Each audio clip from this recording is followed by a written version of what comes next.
So welcome, Kim, John, again to the Zoom room. Nice to see you again this Sunday afternoon. So we're just going to dive into today's quote. That'll lead us nicely into our lesson, which is just another review lesson. So fairly short and sweet. And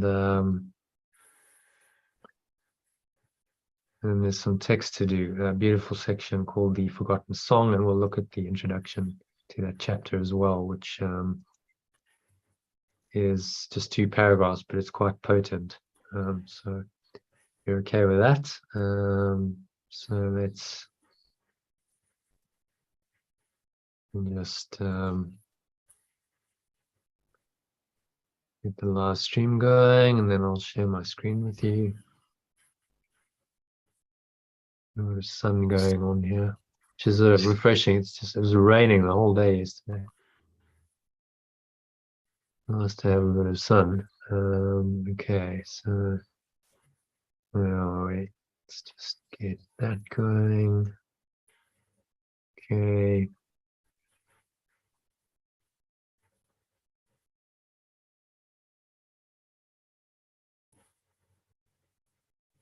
No images are not displayed. I don't know why it won't display the images. Okay, there we go. All right, so just going to share my screen. Give me a moment. And then I'll kick it off with the quote for today. Kim, maybe you can read that one.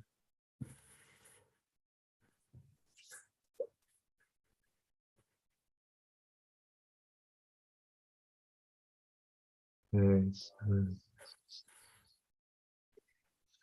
Right, screen. Okay, there we go. So you're sharing it, you know? Yeah.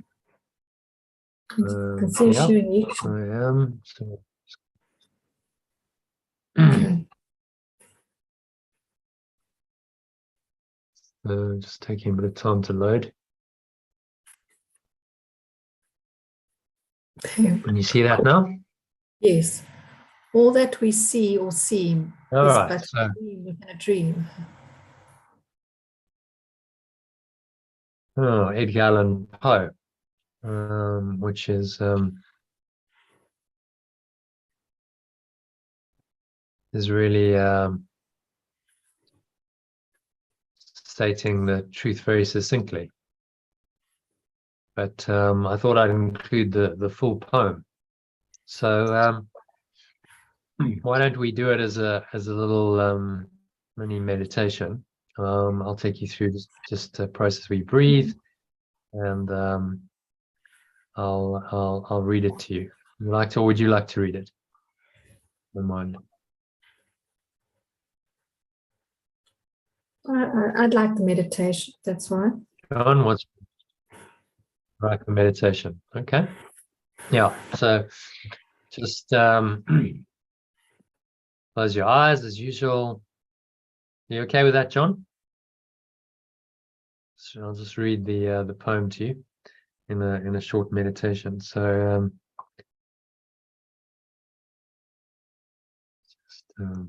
I'm good with that. Yeah. So okay. So close your eyes.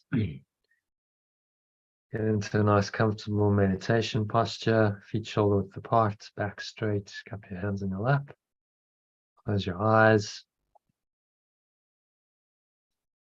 And start off by taking a nice deep breath in through the nose. Moving into the lower stomach, to the chest. Put one hand on your heart, connect with your heart space.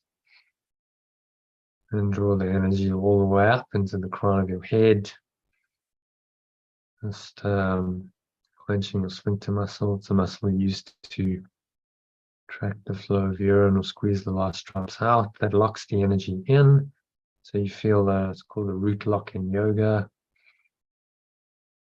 Maybe you feel a warm, tingling wave of energy rising up into your heart center. You can put one hand on your heart and just feel into this energy. It's really about bringing awareness into the body as a means of becoming very present. Your mind comes into full attention in the now, which is the only time we really have. And in the now, you let these words drop in. So if there's anything that's distracting you, you brought in any thoughts, emotions that are seemingly difficult, challenging, distracting in any way, and just breathe in again, acknowledge them, and remind yourself today's lesson that God is only love. And therefore, so am I. And I give the corrections I received. So I receive corrections and I extend them, I give them. And so you exhale and just blow away any of the resistance to love. And you go with the breeze of your breath like a dark cloud, leaving you a black smoke out of your mouth. It's going, gone. Pull the lower stomach into the spine. Expel the last remaining air out.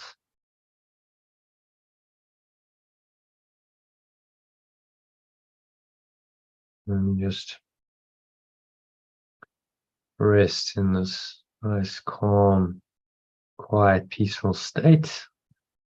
Your mind is an empty vessel. An open mind is open to receive truth. And so to keep it that way and stop yourself from thinking arbitrary random thoughts and getting distracted, just focus on your breath.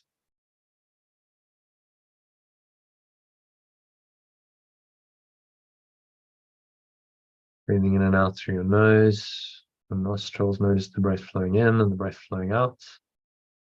Stomach rising, the stomach falling.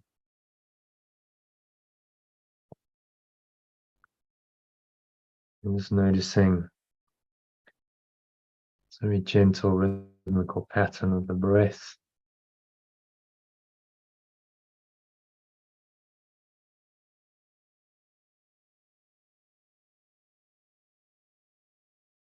And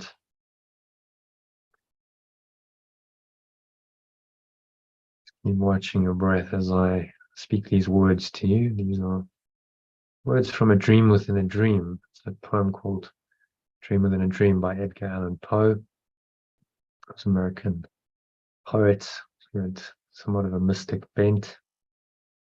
And so just listen with your heart, listen intuitively, try and feel into the words and let them communicate deeper meaning to you. As you keep watching your breath in and out through the nostrils, just observe that. The mind wants to wander, bring it back to the breath and my voice. Make those your 2 points of focus for the next 10 minutes or so.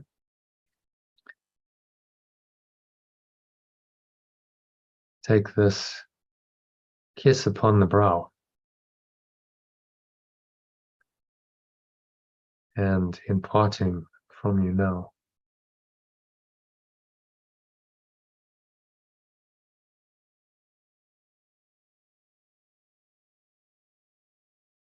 Thus much let me avow. You are not wrong, who deem that my days have been a dream.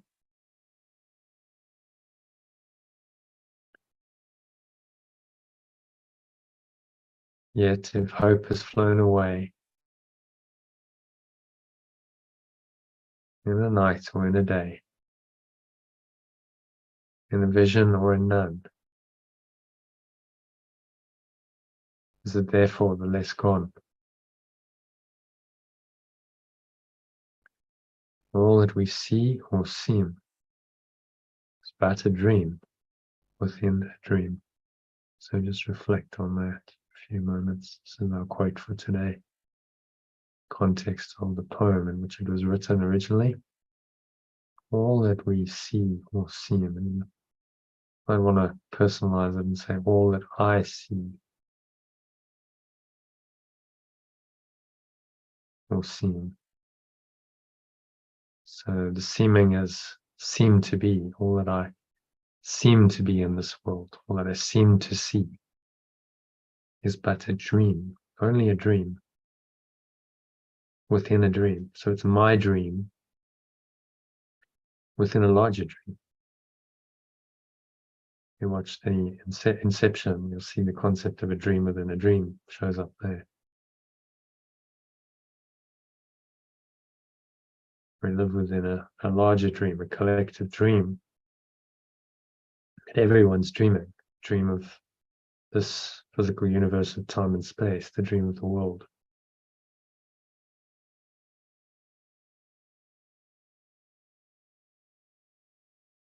And then within that larger dream is our individual dream. So we have this seemingly individual life here with individual circumstances, situations, relationships.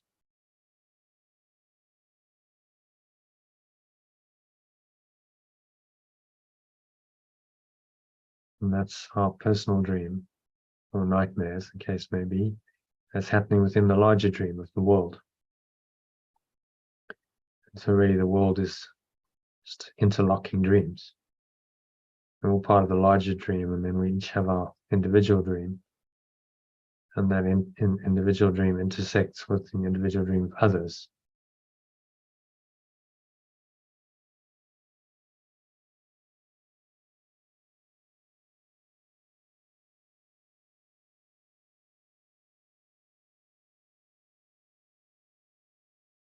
You might want to repeat these words as affirmations. So as I speak them, I'll pause and breathe in, and then as you exhale, you speak them, and I'll pause. And so in the gaps, you speak and breathe in when I'm speaking. So a nice deep breath in through the nose. Notice how the stomach rises, the chest rises. Breathe into your heart center. I stand amid the roar of a surf-tormented shore.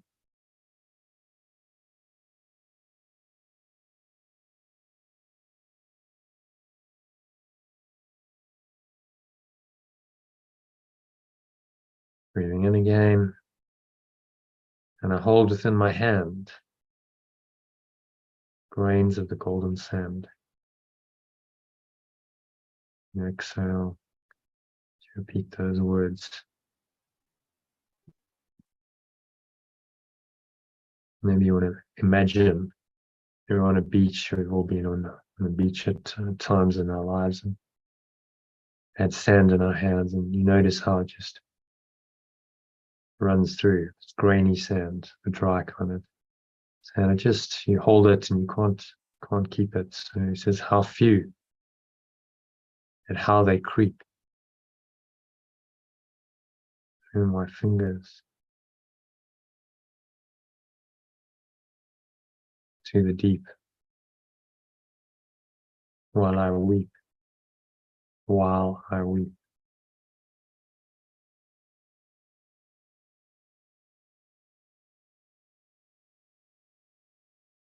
Breathing in again.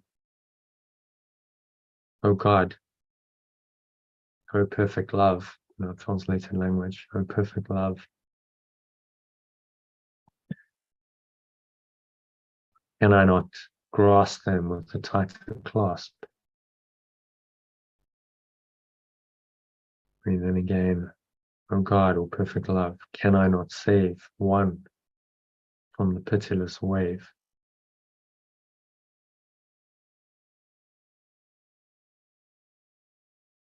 Breathing in again. Is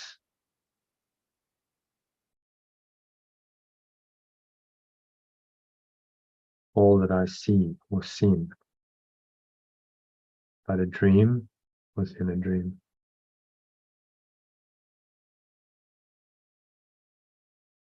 is all that I see or seem.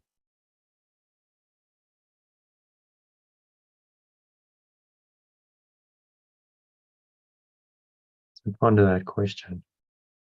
Is all that I see or seem just a dream in a dream? Everything I think I see with my physical eyes, everything I perceive with my senses, is that just a dream within a dream? My own personal dream within a larger dream of the world? Is Edgar Allan Poe right? Ask the Holy Spirit to reveal the truth to you. And then just rest for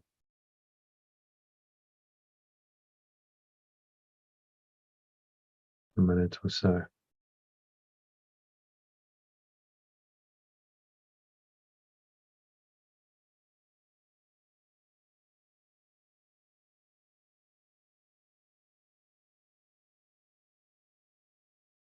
Nowhere else to go, nothing else to do, just breathe, continue to breathe in and out through your nose. Relax, be still.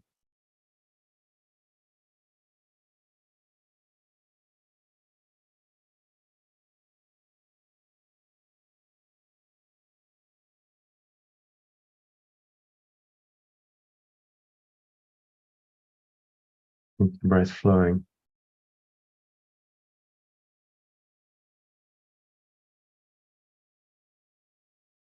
In and out through your nose.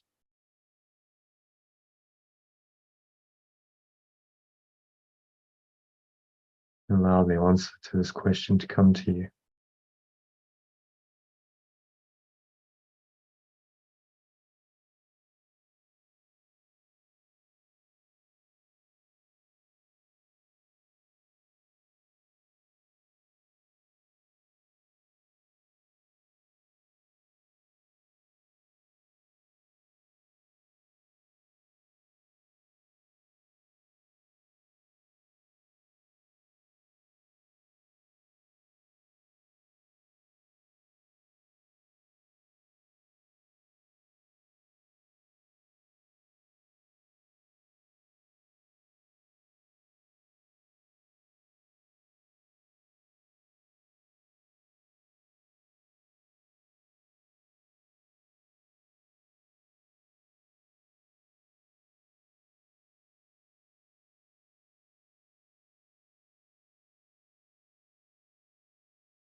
So now we'll go straight into today's lesson. Keep your eyes closed. Take a nice deep breath in.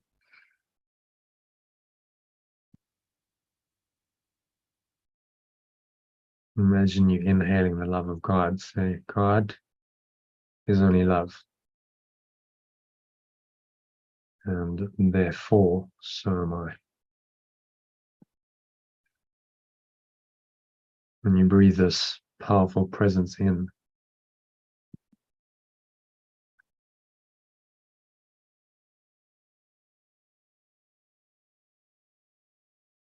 to every pore, every cell, every muscle of your body, every part of your mind, every fiber of your being,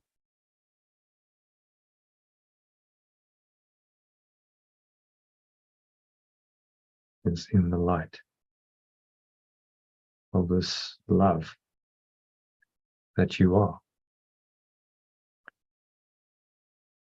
And if there's any situation in your life that's difficult, challenging for you, causing difficult thoughts and emotions, breathe in again to that, bring in this love that you are, and then remind yourself that I give the miracles or the corrections I have received. So you're going to extend out this love, this loving awareness, which is the correction to all mistakes. You're going to extend it, the help of your breath, as in extending it outwards to everyone involved in the situation, And you're giving the corrections to them that you have received right now. Received perfect love's grace, and now you give it. And that is the miraculous process. Correction. This course is training you to repeat over and over. Just rinse and repeat and keep doing it. That is what will heal your mind.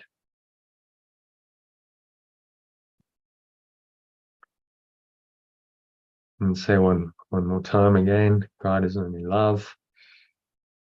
And therefore, so am I. Really breathe that love in. Imagine it's penetrating every cell of your body, every part of your mind, every fiber of your being is in the love of God.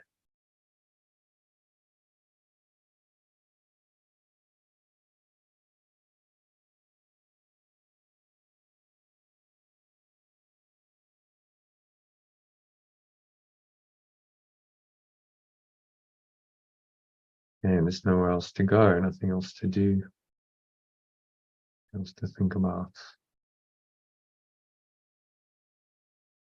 Breathe into this loving awareness.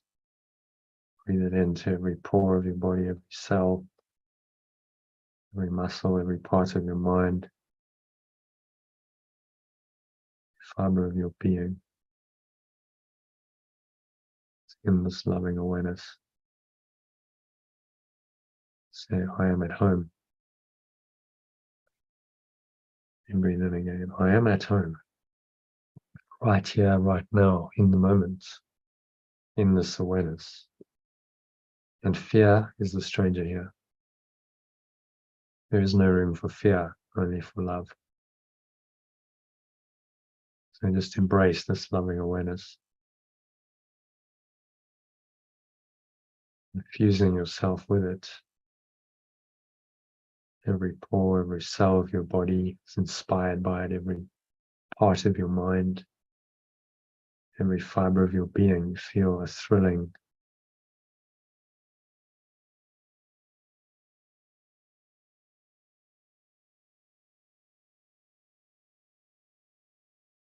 awareness.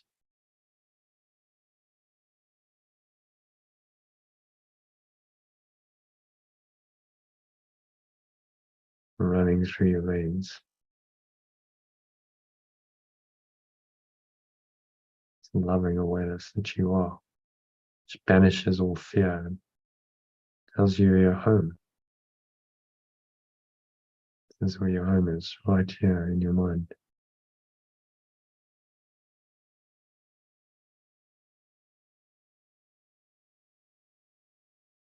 Say one more time.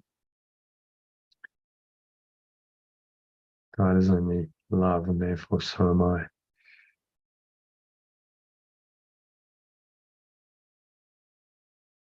And any remaining fear, scan your mind and look at any of those dark thoughts about the future related to fear. It's either desire or fear to go hand in hand. Fear of future outcomes, uncertainty about outcomes, doubt, worry, disbelief, and all these forms of faithlessness, as Yeshua calls it, that form fear.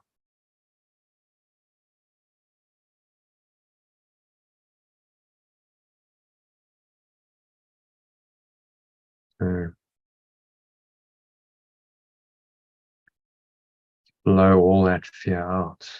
Breathe in the love. You invite love to come in and replace the fear.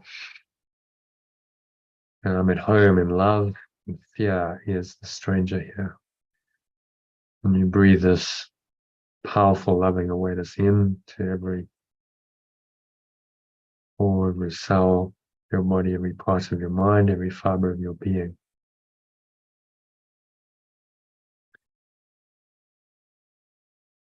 I'm at home. Fear is the stranger here.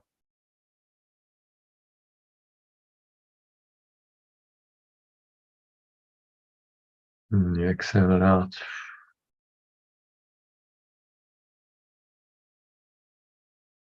Blowing it all out with the breeze of your breath.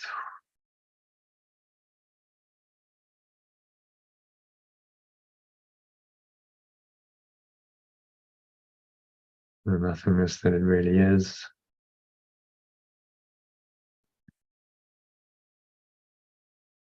And you rest in this loving awareness.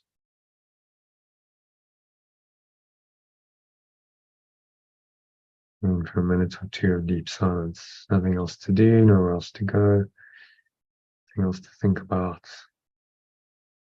Breathe in and out through your nostrils, observe the breath flowing in and out. Relax, be still,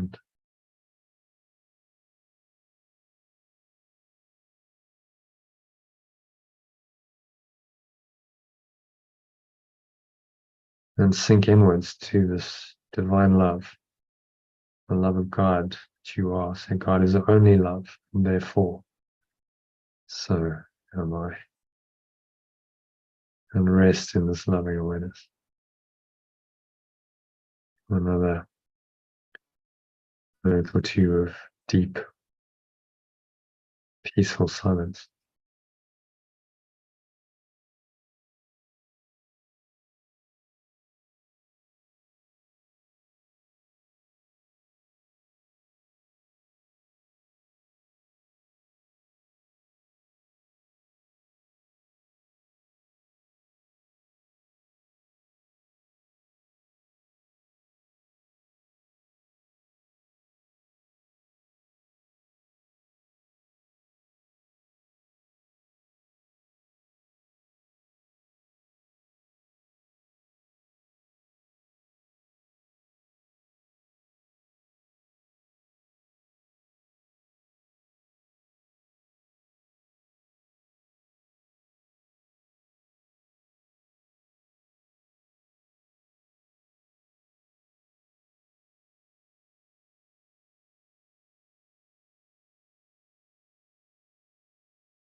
If any fear thoughts come in to seemingly disturb this deep peace, any disturbance whatsoever, remind yourself that God is only love, and therefore so am I. And you breathe that in. Breathe it into any area in your body where you're feeling it. Imagine light flowing in to that spot. Often we feel fear in our stomach and our solar plexus area. So feeling it there, breathe into that. Imagine a golden or white light flowing in and just dissipating that fear. So God is only love. It's loving awareness. You breathe it in, you invite it in, and therefore so am I. And fear is a stranger here. I am at home in love. God is only love. and therefore so am I. And on that truth, exhale. Have a sense of releasing the fear. Just blowing it out. And breeze of your breath to the nothingness that it really is. It's gone from the lower stomach into the spine. Expel the last remaining air out.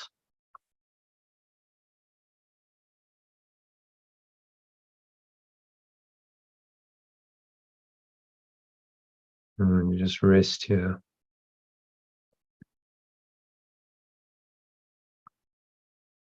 Stillness and peace for a few moments.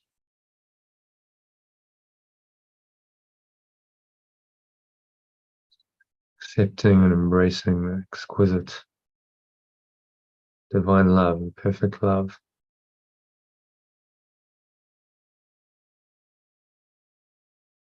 that you really are, that is in you right now.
And so now on the count of 3, you're going to open your eyes, just gently going to come back in this deep state of loving awareness into an awareness of the body and the breath, senses and the world. And on the count of 3, you're going to open your eyes. So 1, breathing in. Just noticing how the stomach rises and the chest rises and the subtle flow of air in through the nostrils. And you pause at the top of the inhale, you smile, scan your mind. Just noticing any thoughts, emotions, related sensations there. If there's anything untoward, anything that feels uncomfortable, difficult, challenging in any way, then know that it's a form of fear, and just remind yourself that God is only love, and therefore so am I. Fear is the stranger here. I'm at home in love. So I'm at home in love. Fear is the stranger here. God is only love. Therefore, so am I. I want to say that aloud to yourself as you exhale. And just exhale. Just blow it all out. The breeze of your breath, letting it all go. And the nothingness that it really is. It's going, gone.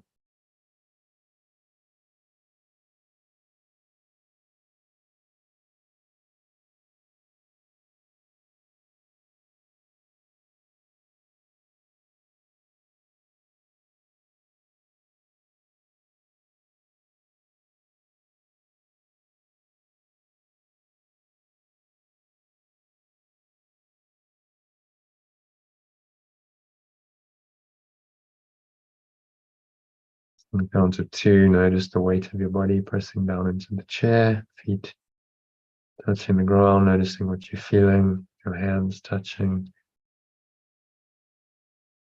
your hands, your feet.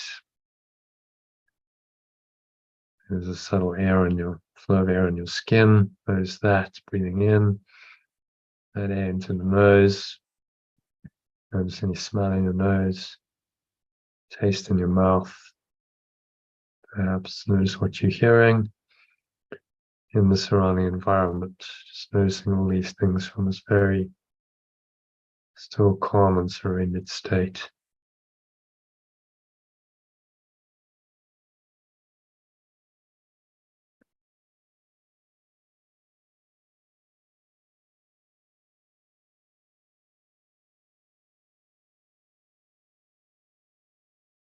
Anchor the state in. You're aware of how you're feeling now. You can keep this feeling even while you open your eyes and start perceiving again the body's eyes and senses. This underlying feeling is always there. This is your true awareness, loving awareness that you are. This is talking about God is only love. So am I, and I am at home in this awareness. This is your true awareness. So on the count of 3 now, just open your eyes. So just take a moment to look around.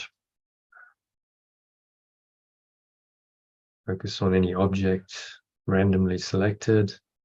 Notice that underlying this object, still in your awareness, is this deeper awareness, this loving awareness. It feels peaceful, it feels calm, it feels smooth. There's no turbulation in it.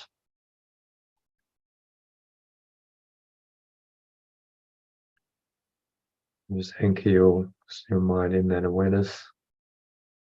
Intention to stay there the rest of the afternoon, the session. You can use today's lesson, the breath break I've sent you to practice it in a few minutes, or the instructions I've sent you in Telegram and your email message as well, to do it in under a minute. And that should keep you in a fearless state of loving flow, which is my wish for you. So brings us to the end of the meditation.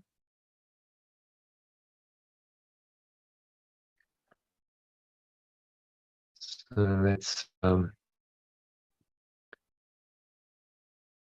a look at the lesson. Is very short and sweet.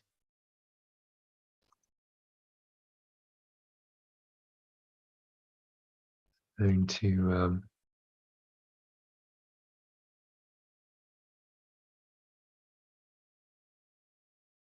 on your recording. Okay, so Kim, John, you still there? Yeah.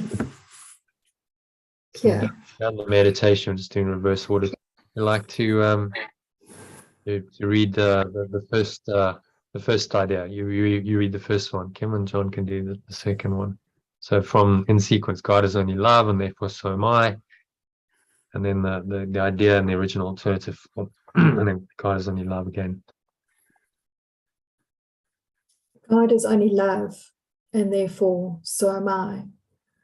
I give the miracles I have received. I give the corrections I have received. God is only love, and therefore so am I. Okay. Any thoughts on that, or either of those ideas? God is only love, and therefore so am I. It's more of a feeling statement, but it's a statement of the ultimate truth that the Course is trying to teach us. So it's a very powerful one, which is why it's asking us to repeat it over and over. What do you feel when you say that? It's a feeling when I say it enough, and it's like I'm saying I am love. And when you say, for me, I think it's the lesson. I think that it has God is but love, and therefore so am I. For me, when you say love, only love, perhaps but love is it's like it's all love. It's that's all God is. All God is. So sometimes with repeating God is only love, it sounded more diminutive, but it's only love is that's what God is, all love. Yeah. Only love and nothing else, really. That's what the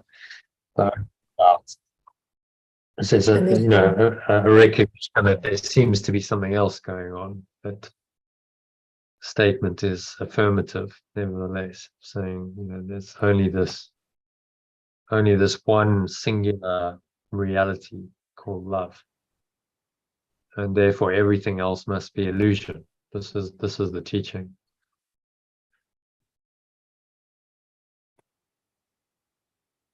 Okay, and then I give the miracles I've received.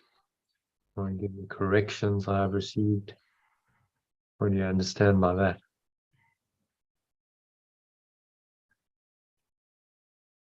That's an interesting one.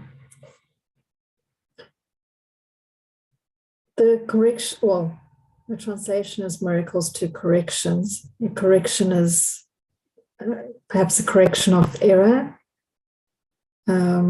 It's a reinterpretation of an error, and I give that correction or reinterpretation that I have received.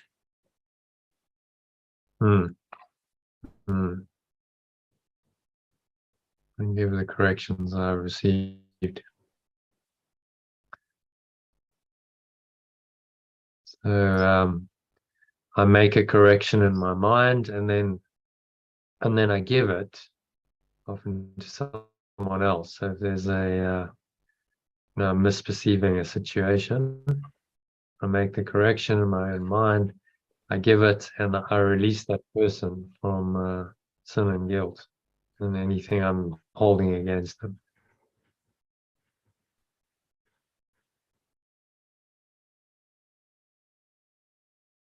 That's what he means. So if we perceive someone else's, the love extends to them, the correction extends to them.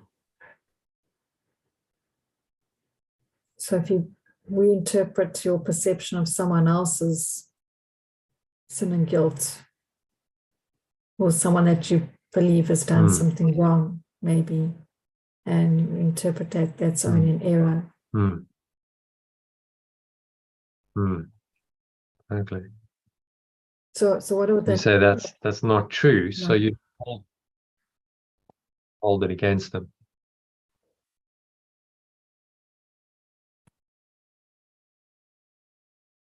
How would that be practically then? Someone that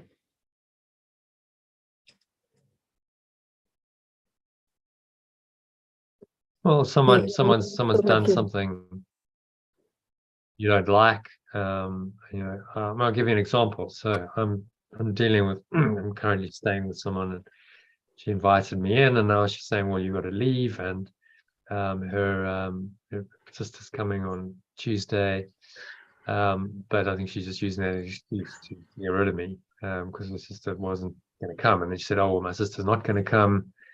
So I thought, okay, well, I've got maybe a few more days or a week, and then she said, oh, no, now she is going to come. So it's like this kind of, so my ego is like, well, you're just messing me around. This is unreasonable and unkind behavior, because I've now got to find somewhere else in 2 days. So good example, but I must let it go. This teaching is saying, well, don't hold that against her, don't hold the grievance, and just let it go. And that's the way to extend the correction to another. And as you're giving it to everyone, really. It's a correction to the whole thought system of the ego, isn't it? You're giving it to the mind of the sonship, so to speak, the quantum field. Okay, I'm not going to hold on to the idea of sin and guilt and fear. You know, she was like, well, if you're not out by this time, then you know, we can get some heavies to come in and move you. I'm like, it's just unnecessary. You know, that's just fear, isn't it? And so that, you know, that thought system arises. That thought system arises, and then you know, you have to confront it, recognize it for what it is, and let it go. The Holy Spirit will reinterpret it. Say, well, it's just another illusion. It's another part of the fear-based system of the ego. And if I give it reality, then I'm bound by it. But if I let it go, then I'm free. And I don't just free myself, I free her indirectly from her own prison of, you know, guilt, probably. There's guilt there, and there's fear, and then there's, you know, aggression and attack, and all of those unholy thoughts are part of the whole construct, which then gets presented to you as a kind of a package deal. And, you know, you have to work through it and process whatever emotions come up and release it. Say, okay, well, I'm not going to hold on to this.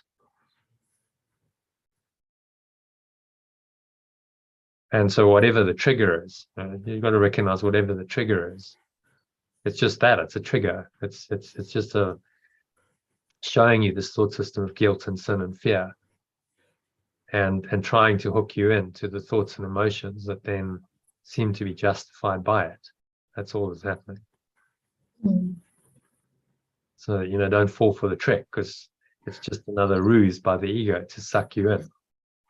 You know, and this is what it does. Yeshua has a great expression in the lesson. He says, you know, this is the ego uses people, figures in this world, shadow figures, I think you call them, to traffic in grievances.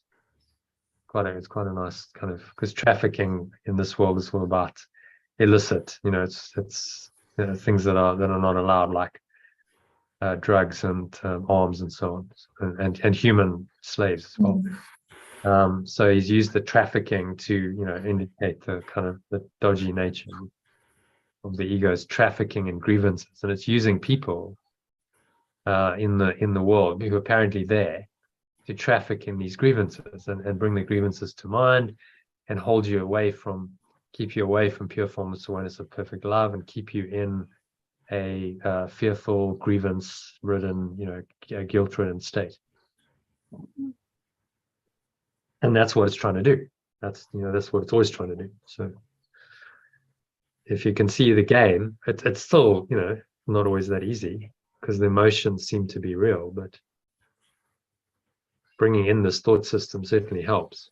I feel a whole lot more peaceful about it than I did a few hours ago, having just spent the afternoon translating the text, and now, you know, here we are meditating on the lesson and so on. It all helps, and it's just like, just let it go, because there's no point in holding on to it. What are you holding on to? You're holding on to your own guilt and your own fear and your own anger, and that doesn't feel good. So why are you holding on to something that doesn't make you feel good? This is the teaching. Who suffers when you feel these emotions? You do. You suffer. Yeah. So it's the only, you know, it's the only sensible thing to do in any situation, because it frees you from all of the ego's negativity. And there's nothing the ego can do about it if you really let go.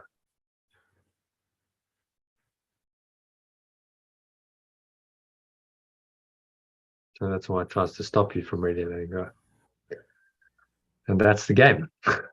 You let go or you don't. You hold on and you suffer, or you let go and you're free.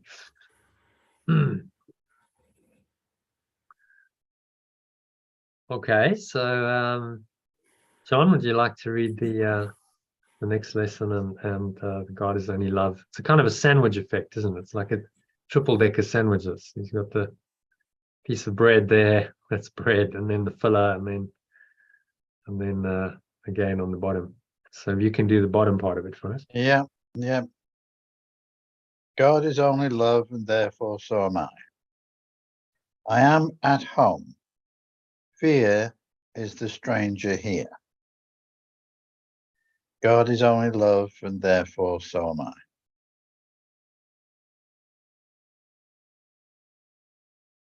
Those your thoughts on that? Yeah, it's very grounding. It's very comforting. Yeah,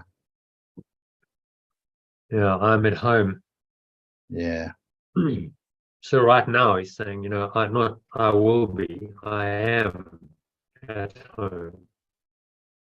Home in this loving awareness, and fear is the stranger.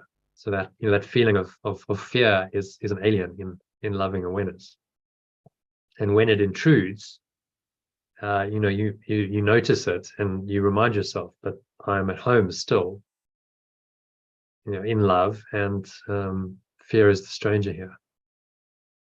Could actually be more powerful if we said I'm at home in love. Maybe next year I'll change that. I'm at home in love. Fear is the stranger here. I think that's more powerful than just I'm at home. But we know what he means. I'm at home. I'm at home in love. Fear is the stranger here. And so it's a very present, right. This is it's an affirmation, a statement of truth in the moment. And I used it earlier to let go of fear. It's like, okay, just blow it away, drop it. Because I'm at home in love. So that feeling of loving awareness, which I was in before the encounter happened, is still there. And this other feeling that's now come and temporarily clouded it is a stranger.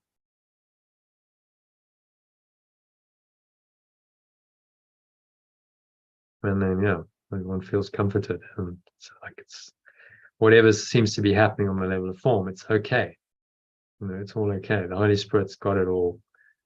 You are being guided, you are being looked after and protected. And so this is all part of the at-one-ment plan.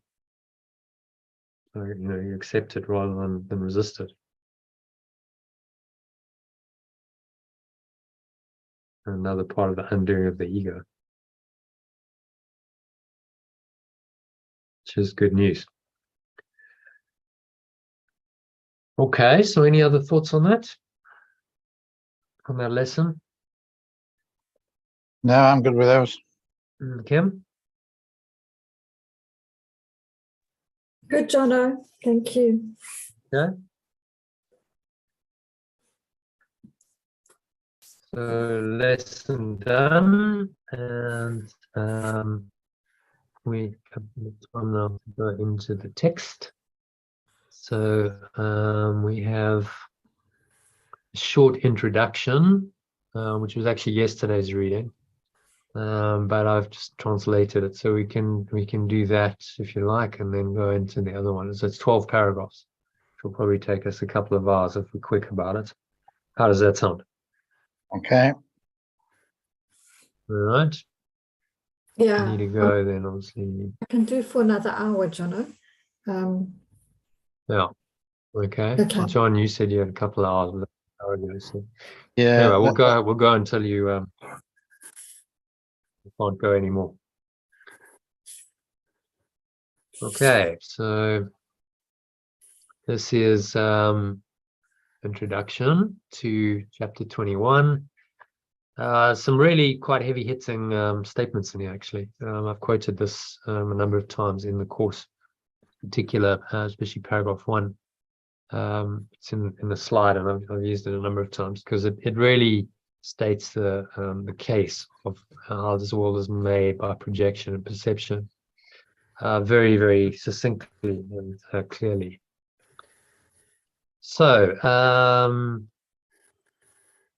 Kim, if you can read this one. Projection makes perception. It's not much to translate, so just do it in the alternative. Projection makes perception. The world I see is what I projected onto it, and nothing more than that. But though it is no more than that, it is not less. Therefore, to me, it is important. It is the witness to my state of mind the outside picture of an inward condition. As a person thinks, so do they perceive. Therefore, I do not seek to change the world, but choose to change my mind about the world. Perception is a result and not a cause. And that is why order of difficulty and corrections is meaningless. Everything I perceive with vision is healed and innocent. Nothing I perceive without it means anything. And where there is no meaning, there is chaos.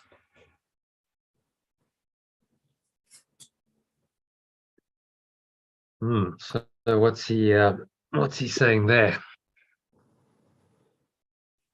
In summary.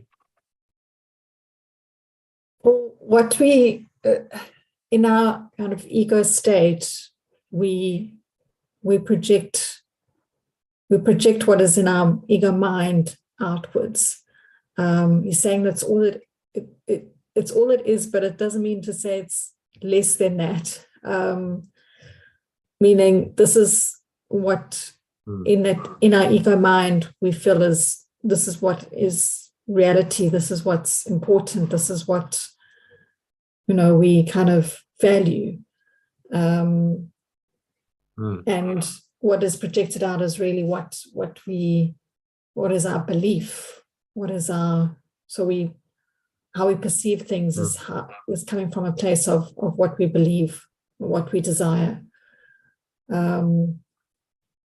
And what we put, so what we have inside and what we believe is what we put out there, and then it's kind of reflected back at us, and so it persists. Hence, we think that we'd like to see change of what we perceive, what's outside, but in actual fact, we should rather change our mind about our perception and will alter our perception, or at least reinterpret our perception, and that what is out there is a result of what we put out there, and so that's where we need to make the change. It says here that is why order of difficulty and corrections is meaningless. So there's no kind of, maybe we sort of rank things in, some things are more of value than others in perception, or some things have more meaning than others, but in actual fact it's all the same, it's all meaningless as it is, because of it's coming from a source of our perception. Yeah, so which is all false. Yeah. So if we perceive, he says if we perceive with vision, perceive with vision is healed and innocent. So it's altering that perception again to, if it's vision, it's coming from with the Holy Spirit's help of reinterpretation and coming from source, then we interpreting it as healed and innocent. Yeah. Otherwise it doesn't mean anything, and this is chaos. Which is why the world is chaotic and doesn't make a lot of sense, because all these projections and perceptions going on. I don't know, go back to where are we? This one, projection, perception.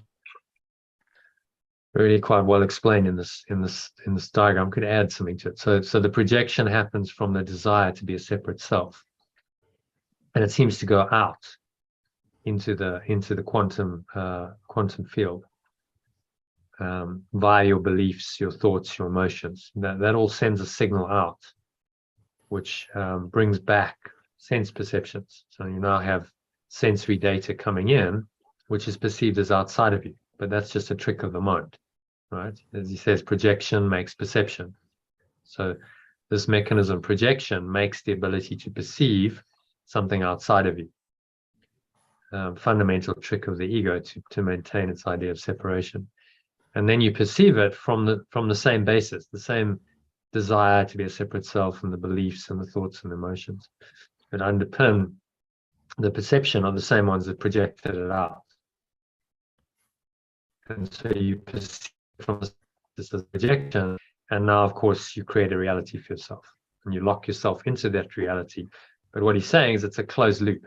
You project it and you perceive it, and so it seems to be real to you, but actually it's all a miscreation of your own mind. And none of this stuff on these levels, the false beliefs, thoughts, and emotions, and the perceptions they underpin is true. They're all just layers of mind, defensive layers, to stop you from becoming aware that only, only at this core level can you change your mind. So the ego is going to keep you as far away from this level as possible, because at this level you can really change your mind, which is what he's saying. Change your mind about yourself and about the world, and then undo the ego. So it's obviously got to try and keep you in its defensive structures so that you don't get there and realize that you can actually change your mind. And so it's intent on convincing you that you are a victim of the outside world, and that your salvation lies outside of you in something external to you. The outside world must change for you to be saved, rather than choosing to change your mind about the world. A very famous quote from the Course: so seek not to change the world, but seek to change your mind about the world.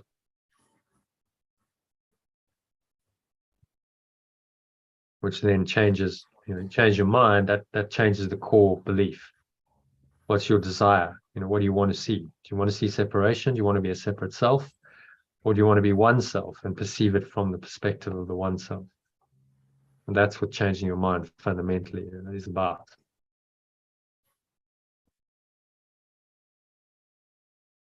And then that will change everything. Because it's that fundamental belief in separation that's the mechanism, that's the reason why you project and why you perceive and why this whole game show exists. It's only that belief that gives it any reality that it seems to have. Okay, yeah, so any other questions, comments on that? John, you good with that? Yeah, I'm good with that. Yeah. Meaningful paragraph. I'll refer to it again a few times in this process of this 1 year course. Yeah. And Kim, you okay to move on? Yeah. Good. Thank you. Okay. And then number 2, John, if you can read that for us. Yep. Damnation is your judgment on yourself, and this you will project upon the world. And then alternatively, just read it line by line. Damnation is my judgment on myself, and this I will project upon the world. See it as damned, and all you see is what you did to hurt the Son of God.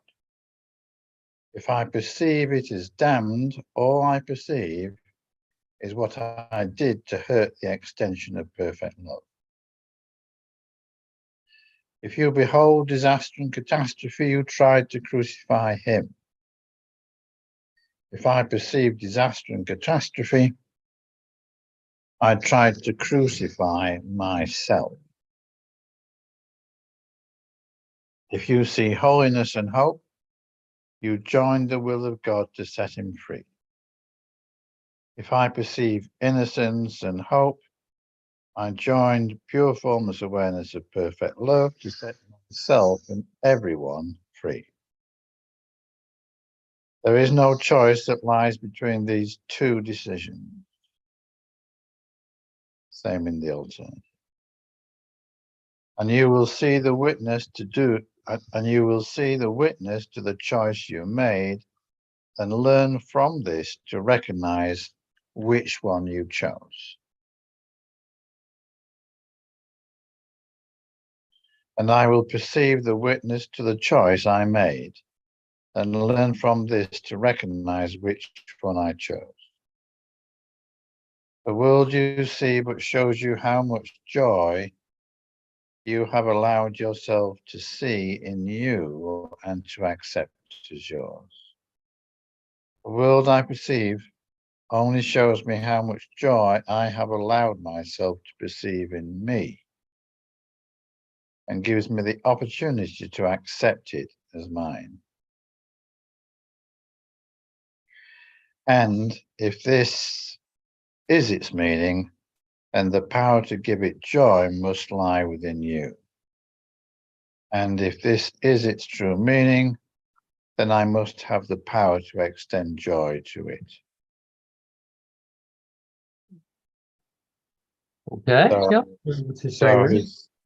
he's saying here that as we perceive, so we will create within the illusion. And if we decide to see hardship and sorrow and danger, that's our method of crucifying ourselves and our brothers. I think number 7 is interesting. Mm. The world you see but shows you how much joy you have allowed yourself to see in you and to accept as yours. Mm. The word allowed, I think, is interesting. Mm. Yeah. So we've limited ourselves, and the world we perceive shows us, what shows us exactly how we are internally. Yeah. So just a mirror of that projected out. But that's obviously, it's not obvious to most people. It seems that it's the outside world doing it to you, and the outside world and other people are cruel and joyless, and they're putting upon you and they're imposing upon you. You're the victim, and but that's the setup. That's what the ego is trying to convince you of. And he's saying you do have the power to extend joy to it if you want to, by changing your mind. Saying, no, this is not what the world is for. The world is here to help me to correct my errors and return to joy. That's what it's really for.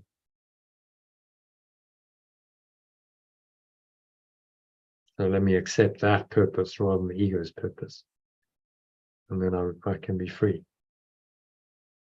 And saying again, there's no choice that lies between these two decisions: disaster and catastrophe, or innocence and hope, love and fear. These are the opposites, and you can't have both. You must choose between them. No choice that lies between these two decisions. So you can't fudge this. Again, he's telling us, you can't choose both. And you can't choose, neither. You're always choosing. You're choosing one or the other in every thought, in every word, in every action. There's a decision behind it. So the awakening is to remind ourselves that, actually only oneness is behind everything. Only oneness is true.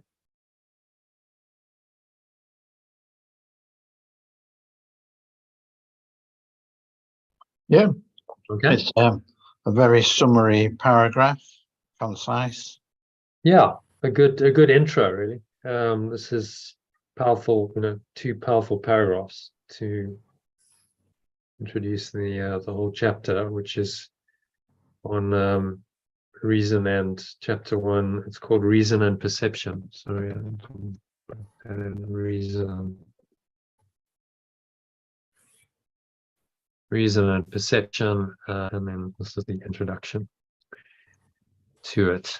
So he's going into exploring reason and perception and explaining how the mechanism here of projection perception works, and brilliantly. In 1 paragraph he's explained the key mechanism of the ego, and how it works, and therefore how to approach it.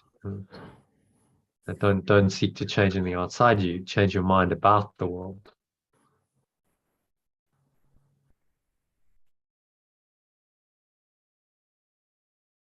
Okay, so that's the introduction done. If you're happy with that, Kim, any questions? Happy to move on. Yeah. Sorry, when we just coming back to allowing how much joy you see. Again, it's the Holy Spirit, giving over to Holy Spirit helps you to reinterpret that and have more joy. Yeah. Power, the power to give it joy must lie within you. That's about changing your perception, but through letting go and handing over to and allowing the Holy Spirit. Is that it? Yeah. The Holy Spirit will reinterpret everything, and Holy Spirit will remind you of your perfect love. So go back to the diagram.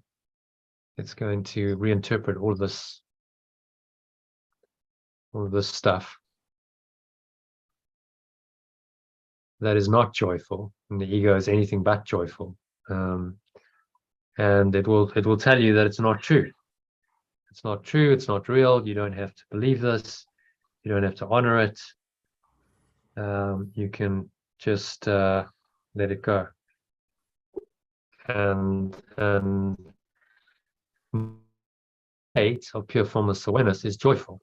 So when you go into this state, there's happiness, there's peace, there's love, there's joy, everything's there. It just arises naturally. You don't have to try and be joyful. It arises naturally when you're in this awareness.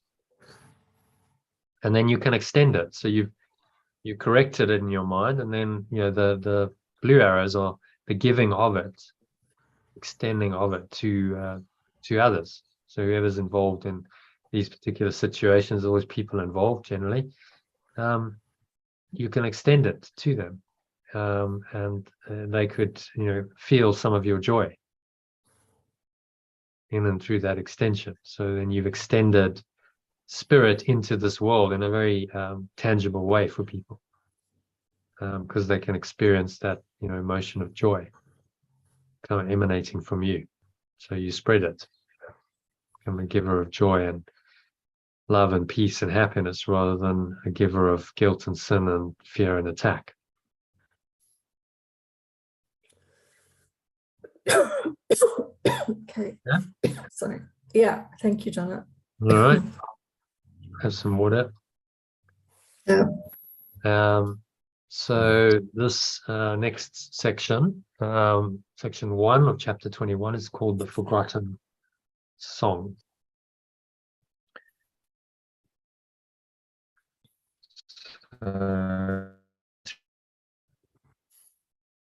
Section 1 of chapter 21, the Forgotten Song.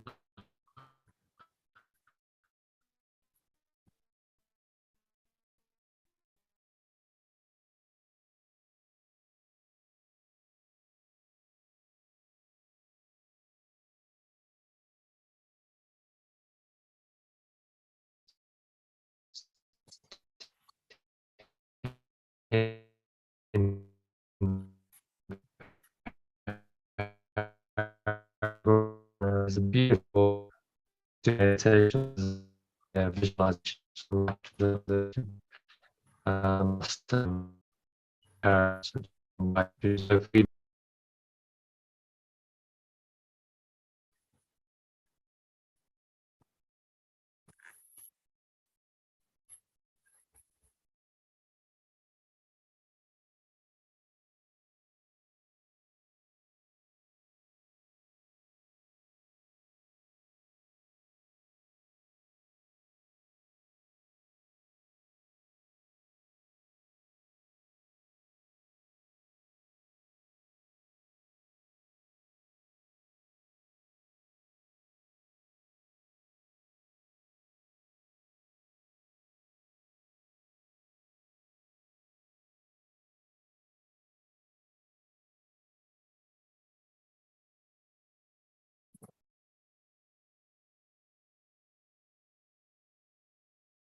All right.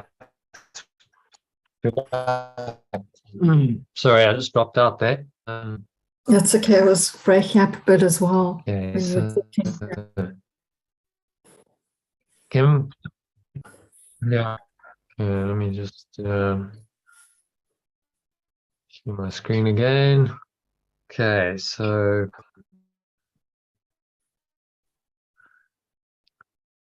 again, this is to section 1 of chapter 21, called Forgotten Song, which is a very well in the whole text. I think it's really beautiful. It's one of the most beautiful passages. So kind of visualizing meditation in it, and very touching. Talks about forgotten song that we've forgotten, but we can hear it again. Okay, so you can read it in the alternative. Paragraph 1, please. Okay. I should never forget the world the sightless see must be imagined. For what it really looks like is unknown to them. They must infer what could be seen from evidence that is forever indirect and reconstruct their inferences as they stumble and fall because of what they did not recognize, or walk unharmed through open doorways that they thought were closed. And so it is with me. I do not really see. My cues for inference are wrong, and so I stumble and fall down upon the stones I did not recognize, unaware I can go through the doors I thought were closed, but which stand open before my unseeing eyes, waiting to welcome me. Okay, so what's he saying here?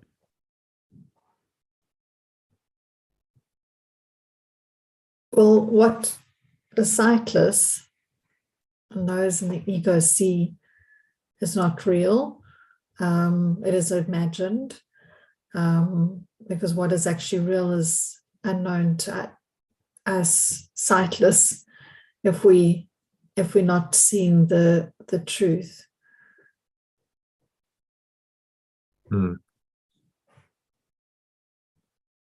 So we're being duped by ego, basically. Yeah, but also we were saying that we're not aware that there are these doorways open for us waiting to go through. So we think that there's, we're not aware that there's something behind them there, or actually not even aware that they're open for us to go through there until we reinterpret it. We don't really see it. So we're sightless. We don't see it. So what we see is this illusion. What we believe we see is this illusion, but it says here, so I stumble and fall down upon the stones I did not recognize, unaware I can go through the doors I thought were closed. So you're kind of stumbling around in this illusion. Yeah, seemingly kind of lost in the darkness, yeah. but actually the door within you is open if you would just let go. The door within you is actually still wide open if you didn't close it. It's you closing the door on yourself. And unseeing. We're not really seeing. We think we see with the body's eyes. We think this is vision, but he's telling us over and over again, this is not vision, this is hallucination.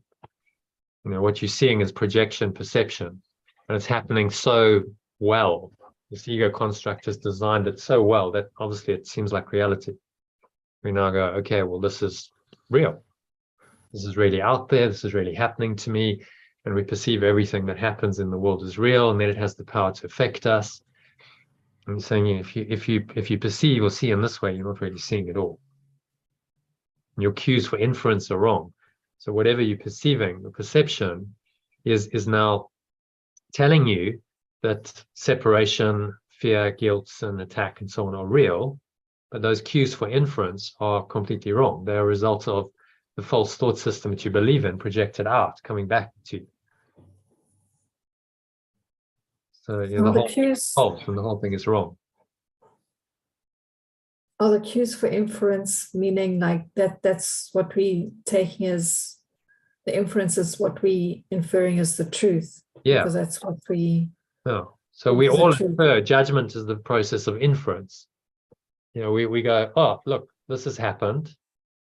The incident I mentioned earlier. Okay, well then guilt and fear and attack and guilt and sin must be real. This is what the ego is telling us. Because look, there you can see it. There's evidence. And so now we infer from our perception, okay, well this is how the world is. It's a fearful place. I'm a victim. I'm unfairly treated. And we infer all of that from the evidence that it's shown us.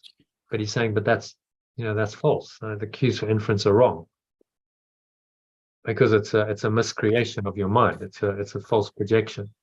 So you can't infer truth from what's false. And that's why there's no order of difficulty in miracles, because it's all false. He's saying the entire thing is false. Everything you perceive outside of you is false. So there's no order in that, is there? It's all false. Which is very liberating, because you're like, well, I can just dismiss it all. That's false. And I don't have to get into the complexities of going, well, this is kind of true, more true than this, and this has some validity, and this has some reason. And no, it's all, it's a blanket, clean slate. Just wipe it all away.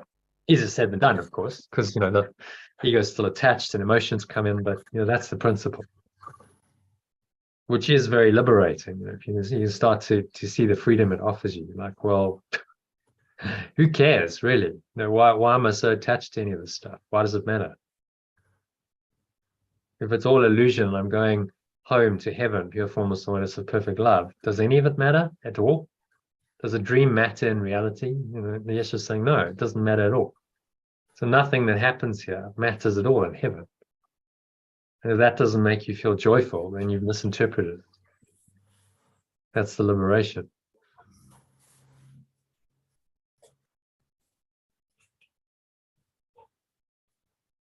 Anything else on number one? No, all good, thank you. Okay. So it looks like John is struggling to, I know he's at the coast. They've got a house there, and he uses a BT Wi-Fi connection, glow hotspot. So he's probably struggling with that today to connect. So you can read number 2, gaining alternative. So just very little to translate there.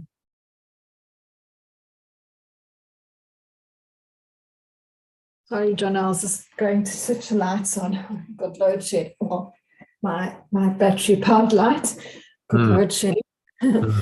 Okay, all right.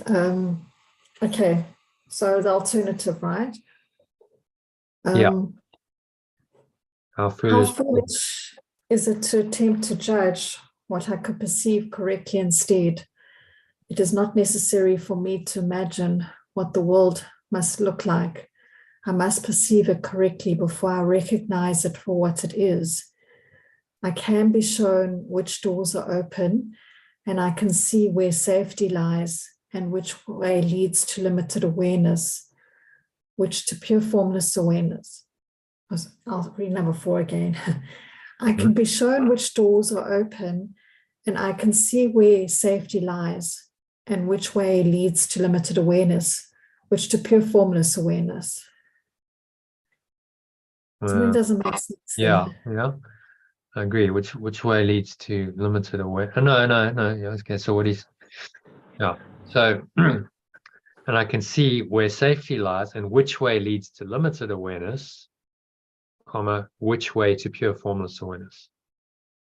So he just hasn't put an is here, and he hasn't said and which way leads to pure formless awareness. But that's what he means. Which way leads to limited awareness? There's lots of ands in there. That's probably why he's done it. See where safety lies and which way leads to limited awareness, and that's why he's done that. Which way leads to pure formless ways, yeah. So then he said which way leads So I think if you said, well, which way leads to this, which way leads to that. That's what he's saying. Well, this way leads to this way. Yeah. This way Yes. leads to that. You wouldn't necessarily Yeah. put an and there. You just have a pause, which is the comma. This way leads to disaster and catastrophe. This way leads to love, peace, and joy. That you could say. Yeah. So he's just using which instead of this. Right. Does that make sense now? Yeah. The way I explain it makes sense. It just sort of feels like this. I would have just said it, I can see where safety lies and which way it leads to limited awareness and which way leads to pure formless awareness. Yeah, but then you've got so many ands. The problem is I can be I shown which know. doors open, and I can see where safety lies, and which way leads to limited awareness, and which way to. Yes. It's not good. Yeah. Because where's Yeah. so what he's doing by the comma there is saying, okay, well, there's already two ands in the sentence. Another one kind of makes it clumsy. So hence Okay. just the comma. And you'd have to change the sentence structure, maybe split it into two sentences, but then it changes the numbering. So we'll just go with it. Okay. And the safety, where safety lies, Mhm. is that the truth, or is that a perception safety as in Can be shown I which can see doors where are safety open, and I lies. can see where safety lies. Yeah, so safety lies in the doors that are open, in the truth. And which way leads to limited awareness, which to pure formless awareness. Okay. So, he's contrasting, a bit of a clumsy sentence, really, because what he said, can see where safety lies. I can see which way leads to limited awareness. So how might we say, I'll tell you what we'll do. We'll say that, yeah, which to pure formless awareness, and stick it on there, yeah? Where safety lies. How about that? Okay. That might read better. And then maybe we could put a second. Can be shown which doors are open, and I can see which way leads to limited awareness. And then we could put an and there because there's then only two ands. See which way leads to limited awareness and which to pure formless awareness where safety lies. That's better, I think. Yeah. Yeah. Yeah. Yeah. And I can be shown which doors are open, and I can see which way leads to limited awareness and which to pure formless awareness where safety lies. Yeah. That's neater. Yes. I'll go with that. Okay. And then I the think that's last one. part of what you mean when you say convoluted sentences. Sometimes the sentence structure is clumsy. Yes. Remember, it was dictated, so who knows what Helen Schuckman took down. Maybe he didn't dictate it that way, but imagine someone speaking to you and you're writing it down. I mean, Yes. it's quite remarkable that it is as coherent as it is, Yes. because it's actually usually pretty good. But then sometimes you get like that. Ideally, should be put at the end to make it just a less clunky sentence. So Yeah. our task is obviously to edit it again, because they did this 50 years ago. Yes. They were in fact almost to the day, because they finished in 1973, which was the year I was born, funny enough. Oh, okay. Interesting. And then they started the editing process, which I think took 2 or 3 years until they then published it in 76. So Ken Wapnick and Helen Schuckman would have been going through exactly this. Shall we put where are we going to put the commas? And must have been a laborious task first time around. And now we're just giving it another run through and changing the terminology. Okay, so any other thoughts on number 2? I didn't read. So judgment will always give me false directions.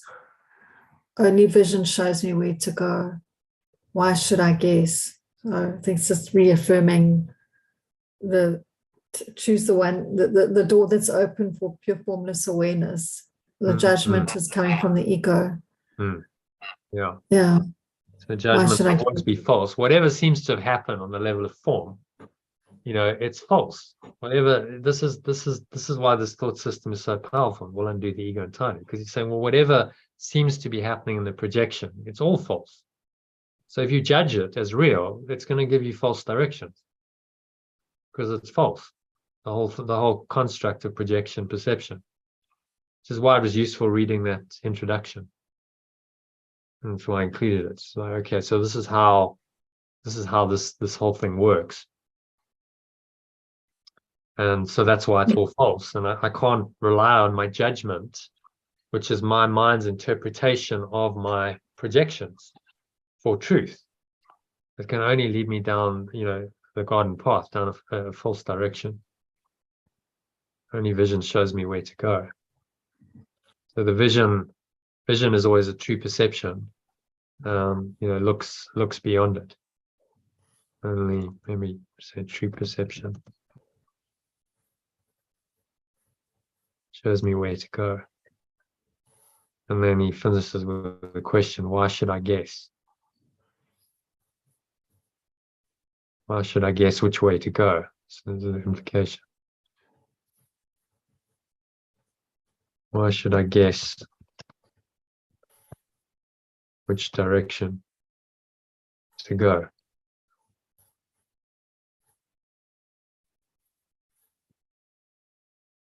Yeah. To make it explicit.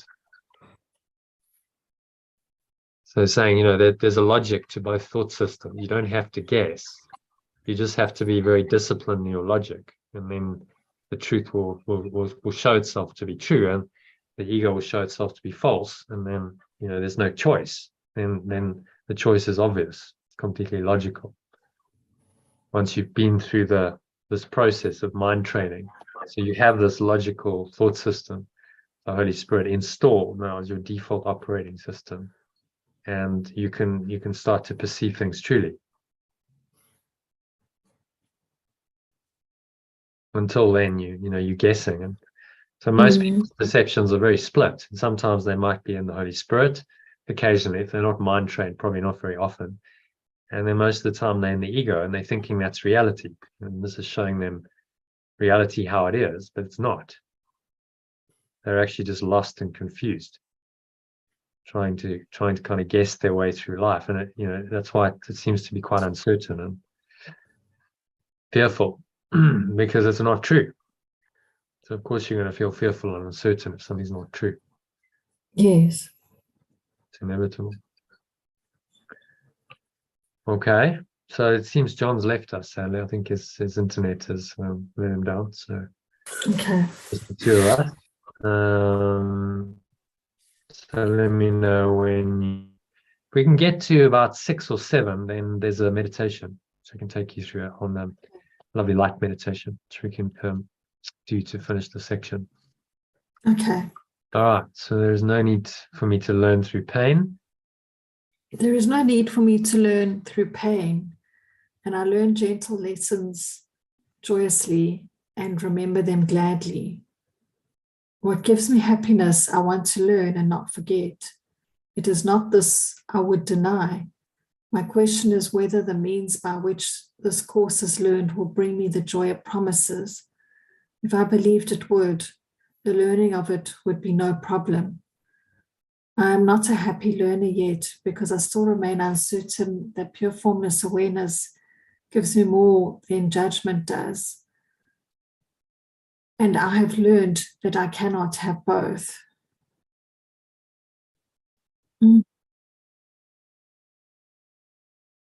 Okay, so what's he saying there? Well, it's reminding us that we can, well, with our learning, it's not more painful. It's not what we're learning is that we're going to learn joyously, not through pain. So like this is actually where we're going is not, it's actually alleviating the pain and bringing the joy. However, we're still questioning it. at this point of the course. Our question is whether the means by which this course is learned will bring me the joy it promises. So we're still kind of maybe in a bit of doubt or wondering about the truth. If I believed it would, the learning of it would be no problem. So I think we're still in it, oscillating. Because we're not 100% certain yet. Hence, we're not a happy learner yet. I still remain uncertain that pure formless awareness gives me more than judgment does. And maybe it's just what the ego still, you think it offers you, or what you value, even though it's not said there. But you can't have both. You're going to have to choose one thought system or the other.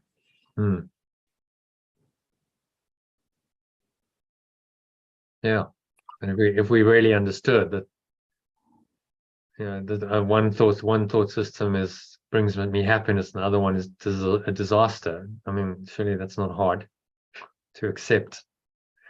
The one over the other. But the ego's thought system is deceptive. It doesn't say it in this paragraph, but it says it elsewhere. Yeah, it's a trick. Yeah, it's trying to trick you to believe it. It's a mind trick of note. So it has to be deceptive to convince you that it's real. And the world, is the deception. The wool literally pulled over our eyes, so that we to blind us to the truth, as Morpheus calls it. The Matrix is the world pulled your eyes to blind you to the truth. That you are pure formless awareness of perfect love and nothing else. And none of the projections and perceptions in the Matrix matter at all. They're just there as noise to obscure the truth from your awareness.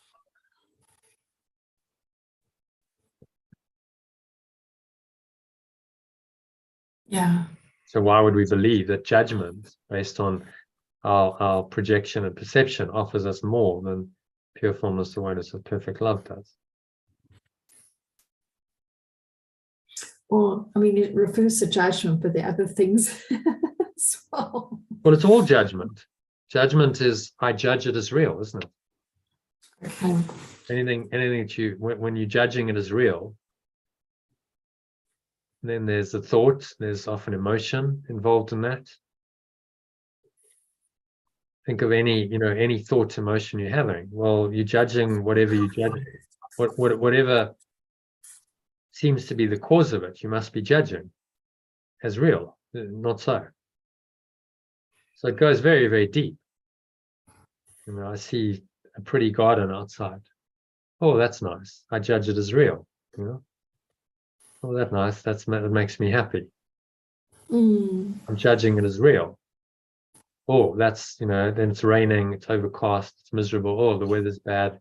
I judge it as real. Now I feel somewhat depressed. All of it's judgment, isn't it? Judging your projection, perception, illusion, hallucination, he calls it, as real. That's what judgment is. So I cannot have both. If I judge the world as real, then I'm in the ego. And if I let go of that judgment, then I'm in the Holy Spirit. And they are, it's opposites. Can't have a little bit of both because they completely contradict each other. I judge or I don't judge. It's binary.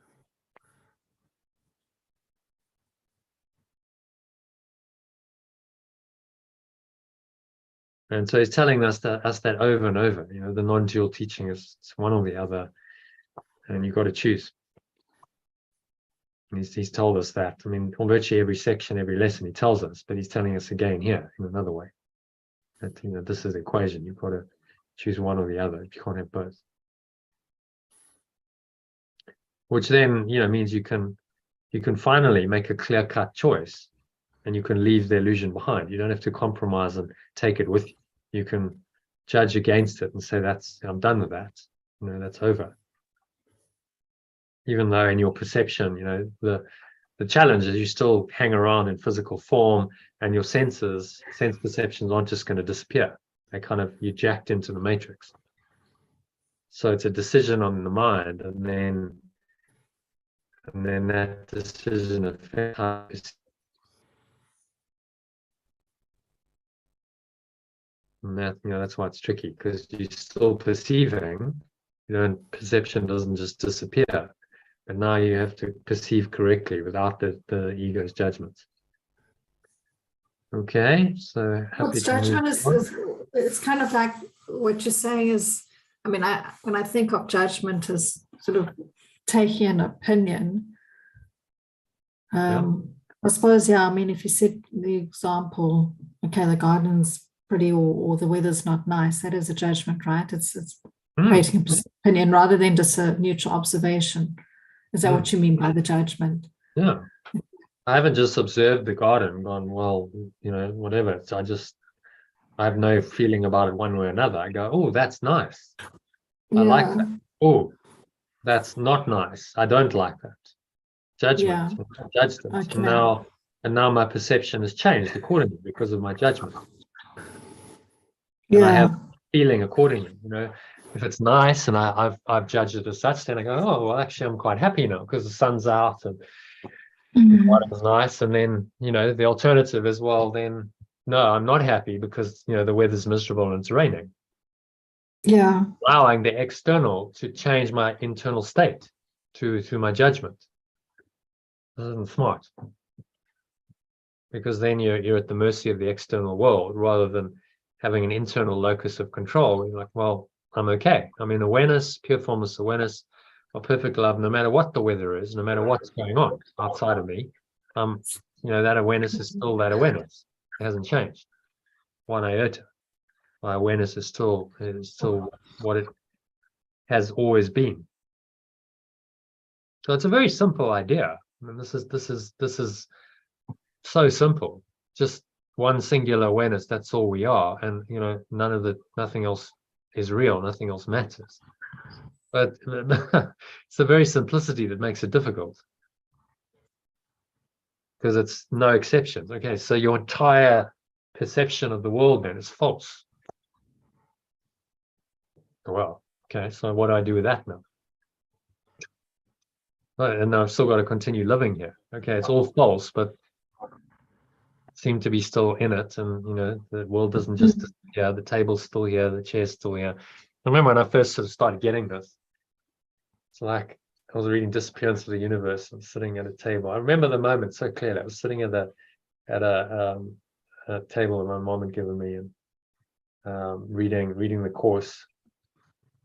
I remember I was reading Disappearance of the Universe, and the section where they said, well, God made it very explicit, God didn't create the world, which I'd read before in the course, but it hadn't stuck. It just hadn't penetrated in. It's like, that's how it goes. And now it just like really hit me. It was like, oh my God. So I'm in an illusion, some kind of dream world. I'm looking around at everything and going,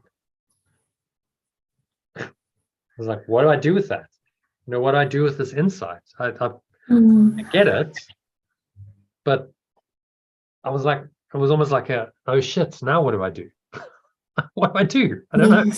So I got up, pondered it for a few minutes, and then I had to go play squash. So I was like, okay, well, I've got to go play squash then. What else, what else can I do? I'll get up, I'll go and, do what I normally do, because what else do you do?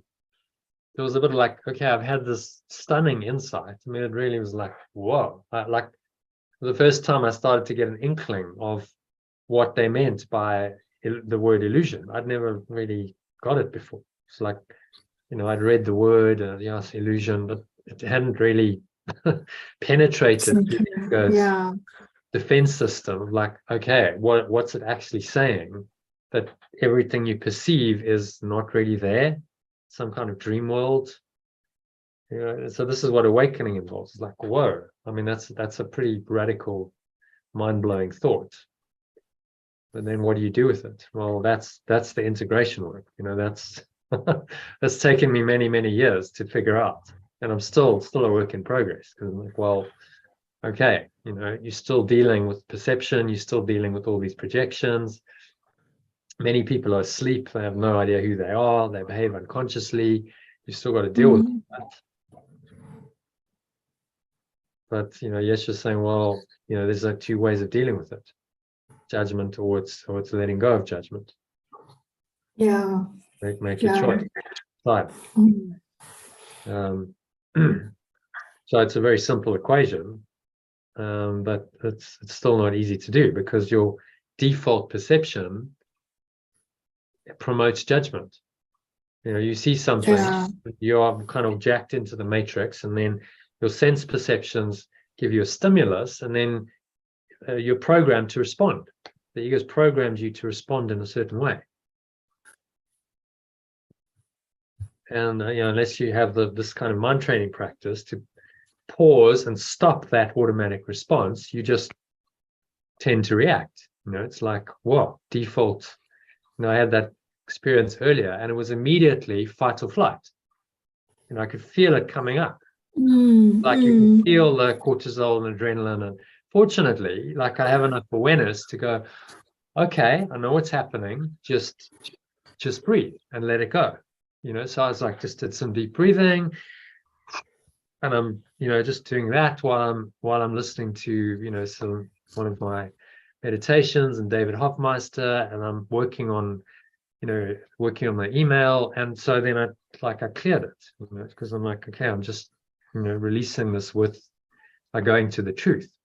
But if you're not trained, I mean, that emotion could just consume you for hours or even days,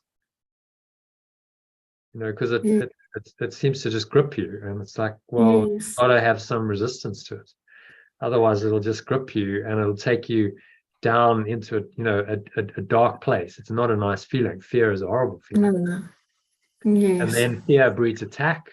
So then you start going, well, how dare she? And why is she treating me this way? And on it goes. There's a whole story that you tell yourself, which perpetuates the separate self. And then you can see how people get totally consumed. They get sucked into this dark thought system, and they'll think these thoughts perpetually over and over and over again. Whenever that situation comes up, they'll get triggered again, and they go into that.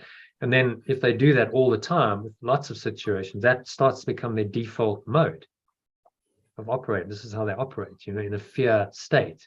High levels of cortisol and adrenaline and anger. All of that is really bad for the body. It ages the body. It shuts down all kinds of essential systems in the body. So then you start getting sick if you do that over and over for years. The body doesn't work so well. Which then perpetuates the thought system that you're a separate self, because you're getting sick, and only separate selves get sick. So you see, it's all part of the construct of the ego. Insane thought system we got ourselves sucked into, and the only way is this kind of awareness, mindfulness. It's been called awareness of, okay, I'm aware of the truth, and I can apply it in the moment to let those thoughts and emotions go, so I can be free of them, because I don't want them. Definitely not, John. The teaching is saying, I mean, it's they're not nice. They really are. No. It's not a nice reality to be caught in when you're in fear, and you're feeling that. It's like, oh my God, you feel so uncomfortable, and what do you do about it? And you so, feel consumed. That's how it was last week. So I was hoping I could sweat out literally some toxins today. Well, these kinds of processes are there to help release that entrenched energy, and then with it go the stress chemicals, and it's all part of the system. So it's an energetic release, but then you would also be releasing the chemicals, because the chemicals is a form of energy. So it's all energy, really. And we just have now science that said, oh well, that's so-called the cortisol, and it's got a biochemistry, but it's got an energetic code, a frequency to it, and the frequency of cortisol and adrenaline is fear. And so you feel that fear when there's a lot of those chemicals, and then the chemicals fuel the state. And so that's how we've the ego is very cunning, because it's now got all these tools, the biochemistry of the body and so on, to support it. But you also have the parasympathetic nervous system, which does the opposite, which relaxes you and brings you peace. So the duality is in our bodies. You can there are these two systems, and they opposite. They work against each other, just like the Holy Spirit and the ego do. So that shows you the nature of the split. It's everywhere, isn't it? It's wherever you look, there's the split between the thought systems, and you just have to know which one to choose. Which is what he's saying here in the previous paragraph. Yeah. Okay. So the blind become accustomed to their world. The blind become accustomed to their world by their adjustments to it. They think they know their way about in it. They learned it not through joyous lessons, but through the stern necessity of limits they believed they could not overcome. And still believing this, they hold those lessons dear and cling to them because they cannot perceive truly. They do not understand these lessons, keep them blind. This they do not believe. And so they keep the world they learned to see in their imagination, believing that their choice is that or nothing. They hate the world they learned through pain, and everything they think is in it serves to remind them that they are incomplete and bitterly deprived.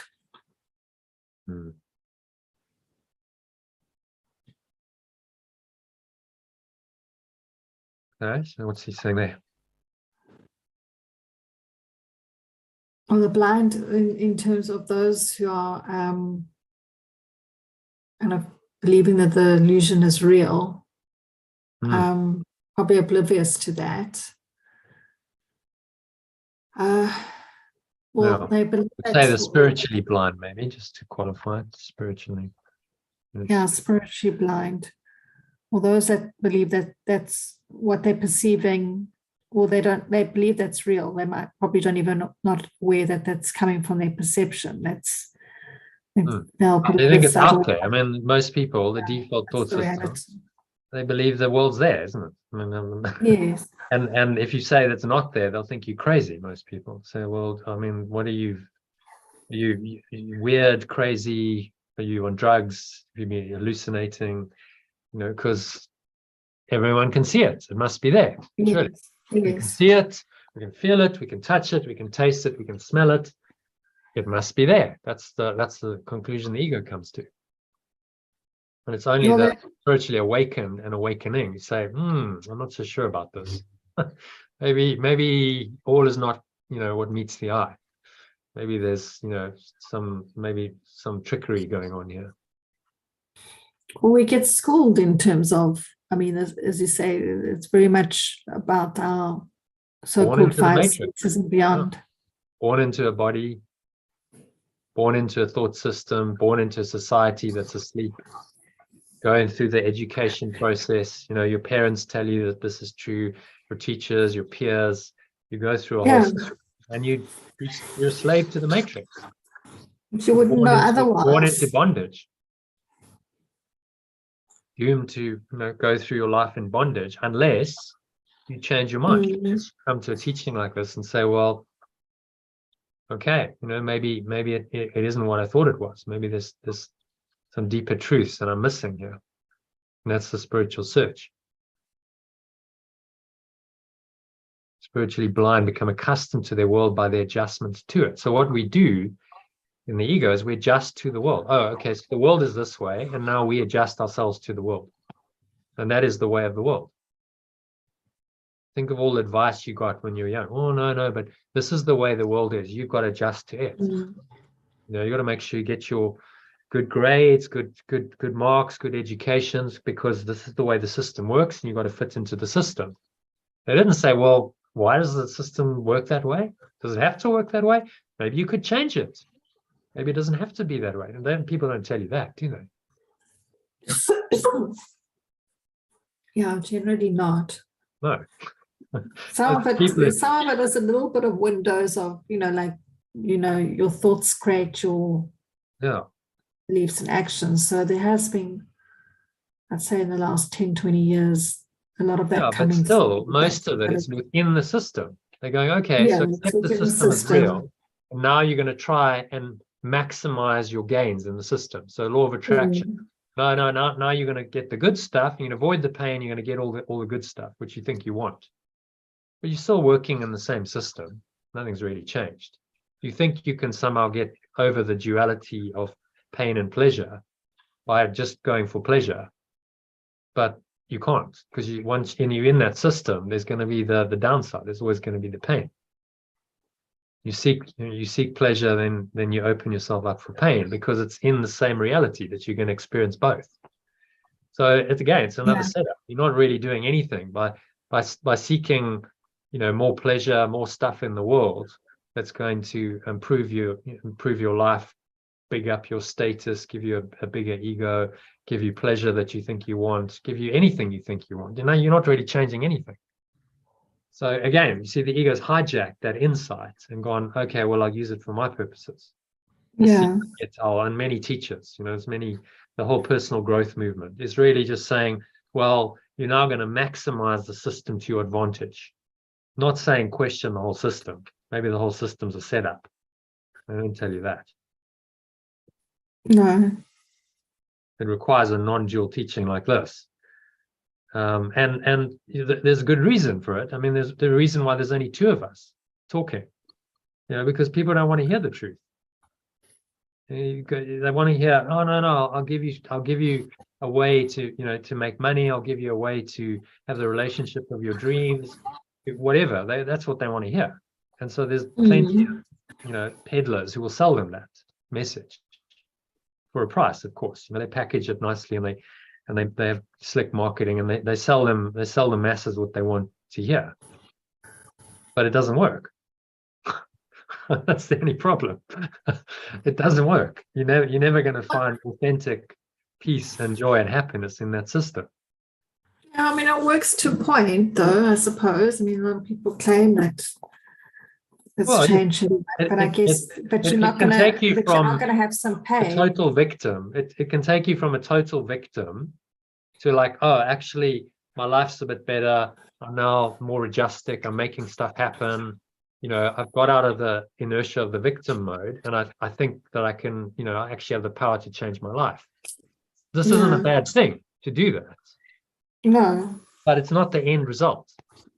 No, I mean, there's still going to be some more pain. I think maybe that's what people might just accept, that it's part of life, right? Yeah, except then if you carry on questioning, you start going, well, why then? Why is there still pain? Yeah. Why is there still so much suffering? I've done all this, personal growth stuff, and I'm using my mind. I've used the law of attraction, but that doesn't get over the problems of death and sickness, pain and suffering. This stuff still happens, and it still happens in my life. People die all the time. Why? And then you start asking deeper spiritual questions. Okay, well, why is there so much pain, misery, suffering, and death? That's not an easy question to answer necessarily. It's not an immediate, law of attraction will solve that. No, you've got to go deeper than that. But that's where enlightenment comes in. So the Buddha, he had everything. So it's an interesting case study, because he had everything in the world of illusion at the time could give him. He lived a very secluded life. He was given all the pleasures he wanted. He didn't have to work. He had servants. He was given a sexy wife, and everything was. He was going to become king, right? So it was like everything was laid out. He really just didn't have to lift a finger. And he went out one night into the city, because his father never let him go out. And he was like, well, I kind of got to see it. Something makes me curious. And he went out and he saw these illusions for the first time. He'd never seen death, seen sickness. He'd never seen people suffer. And it completely, changed him. It's like, I can't accept this gilded prison I live in anymore. This is false. It's an illusion, clearly. Look at what's going on outside these walls. Yeah. So he had to leave and then he wondered, well, why is there then so much pain and misery and suffering? And he didn't have the answer immediately. So, he dedicated his life to finding it and departed, everything he knew, and he gave up his family life and his position and his wealth. And he went, I want to find this truth. I want to find out for myself. And that's the authentic spiritual journey. And eventually he did, because he was determined. Okay. So any other thoughts on number 4? Welcome back, John. Glad you could. Hi, John Kim. Yeah, Hi, John.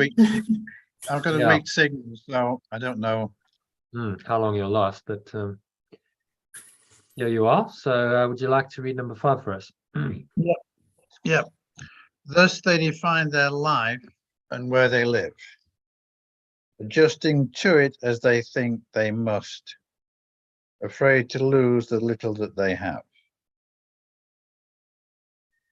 Alternatively, they define their life and where they live, adjusting to it as they think they must, afraid to lose the little they seem to have. And so it is with all who see the body as all they have, and all their brothers have. And so it is with all who perceive the body as all they have, and all their companions have.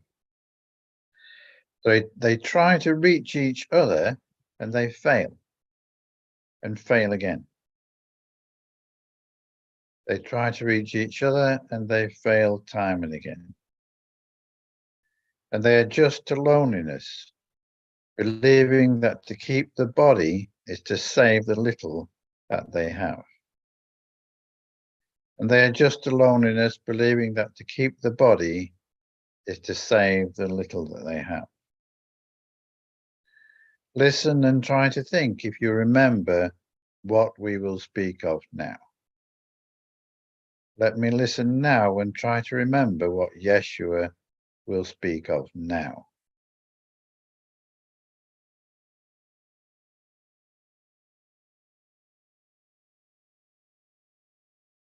So what's he saying here?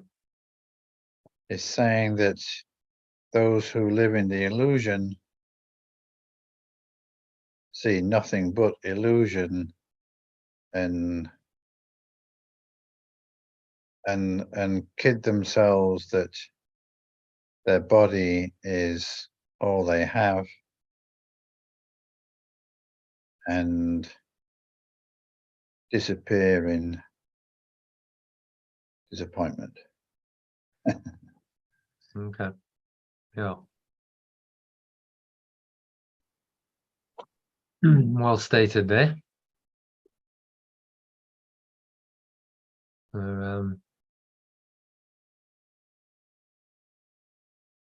Happy with that? Yeah. Okay, so number 6, this is a beautiful passage. Must I read both, John, or just the alternative? Just the alternative, I think is fine.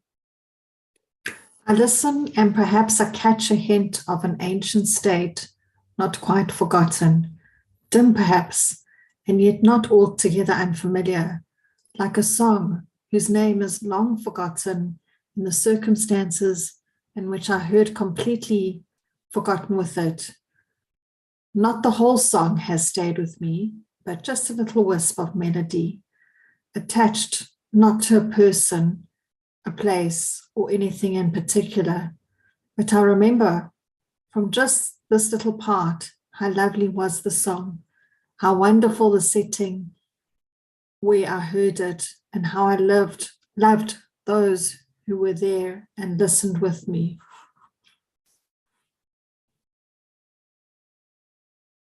Yeah, So it's putting into kind of imagery. Well, I'm going to say imagery, or just that sort of feeling of, okay, somewhere, if I have to describe for myself, somewhere inside, I can feel there's some kind of beautiful, blissful sense of something that probably was, it's somehow a little bit familiar, i.e. it's not altogether unfamiliar, but something that's just, I don't know, it's just there. It's like a sense of hope and love that, you know, allows for myself and my companions to feel connected and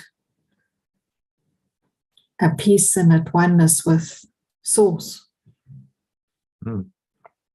Yeah, so that's what he's referring to. No one has completely forgotten this song. Quite beautiful sort of analogy of a song. And so his name is long forgotten.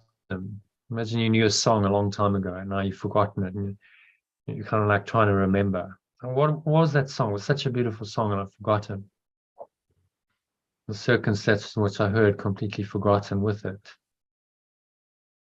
Now there's just this little wisp of a melody, just a a little remaining memory of a song, which connects me to the truth. It's not attached to anything particular.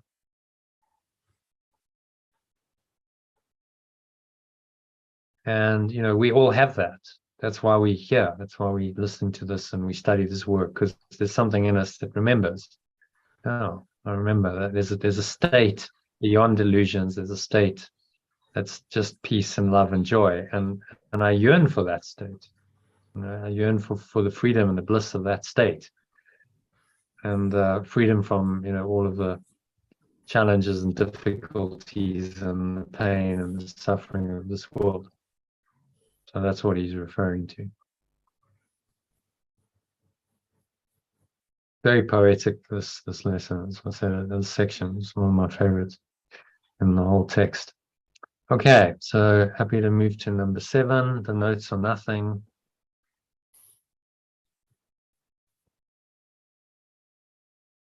John, if you can read that.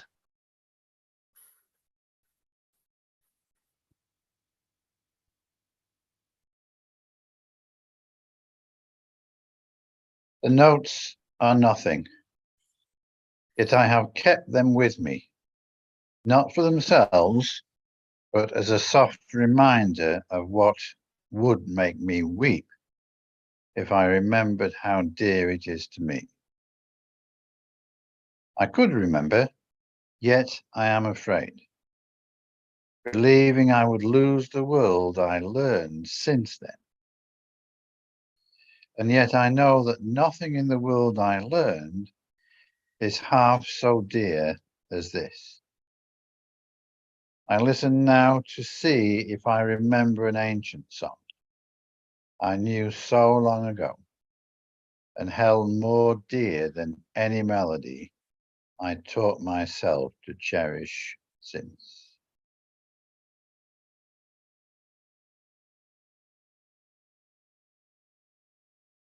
Yeah, what's he saying there? He's saying that we all know, we all have a a distant recollection of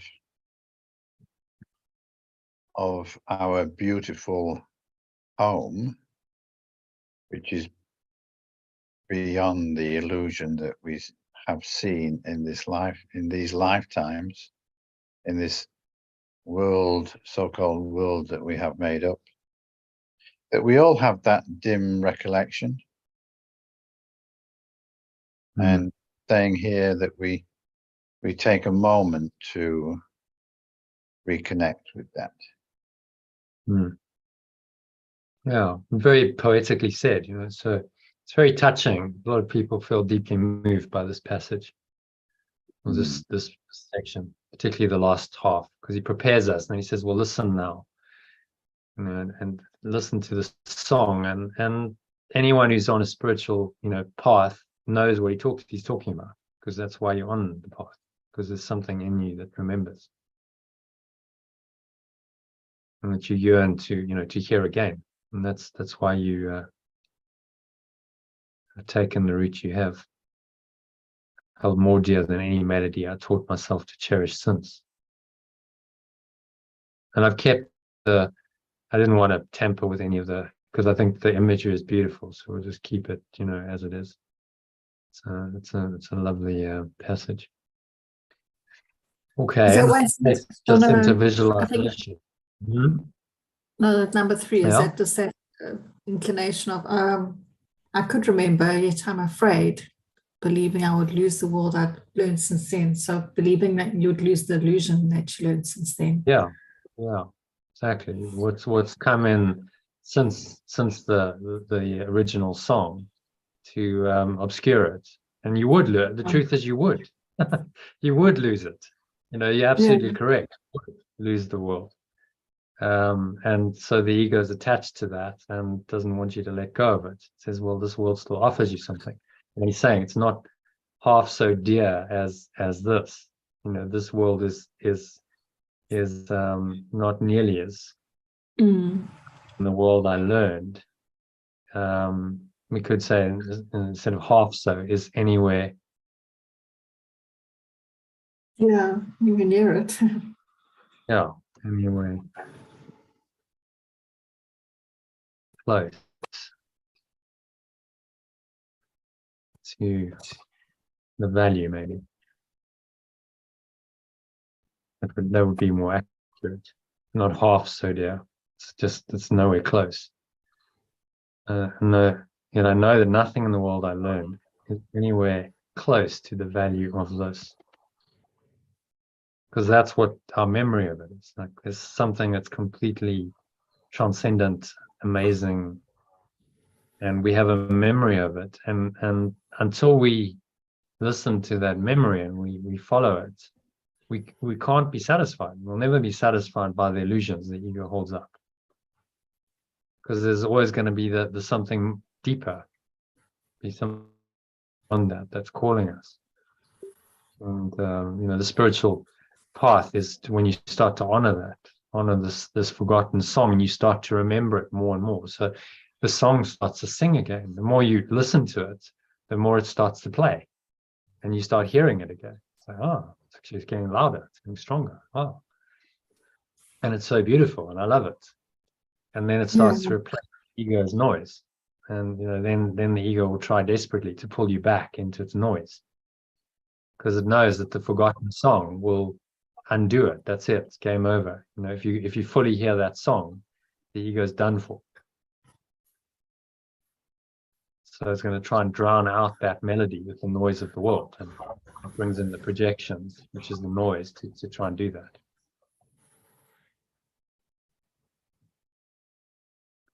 Okay, so number 8. How much time do you have left? So this is kind of meditative. There's 3 paragraphs left. It's very much a meditation on light going to the sun and the stars, and light expanding everywhere, and very visualization meditation. So if you're sure we can read it, or if you're short on time, I'll take you straight into the med. What do you want to do?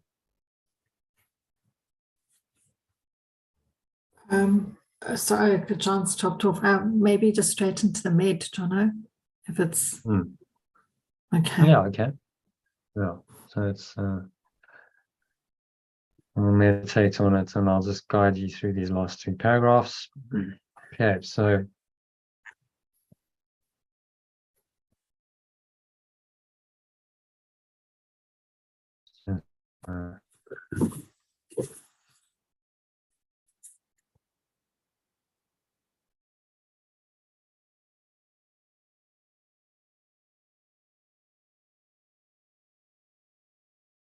so just making yourself comfortable.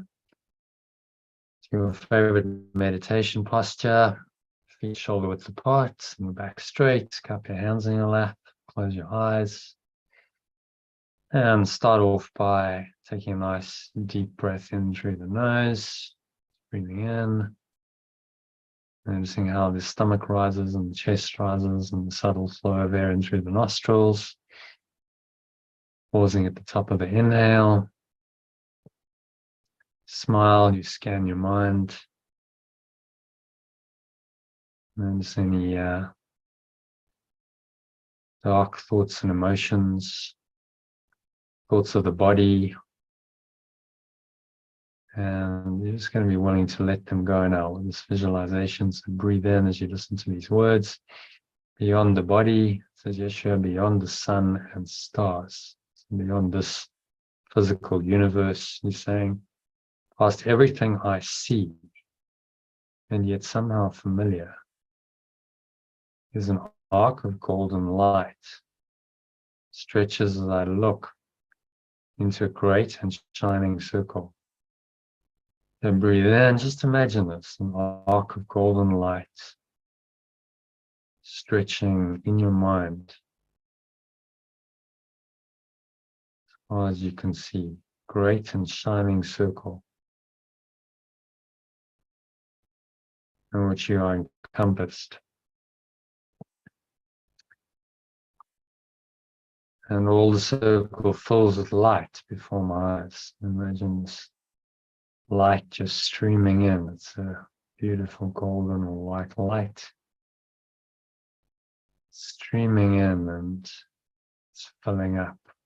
It's radiant inner light. It's not a physical light. It's this inner light, and you feel a strong sense of light awareness, lightened awareness. It's called enlightenment. It's not just visual perception of light, it's a sense of feeling lightened, lighter.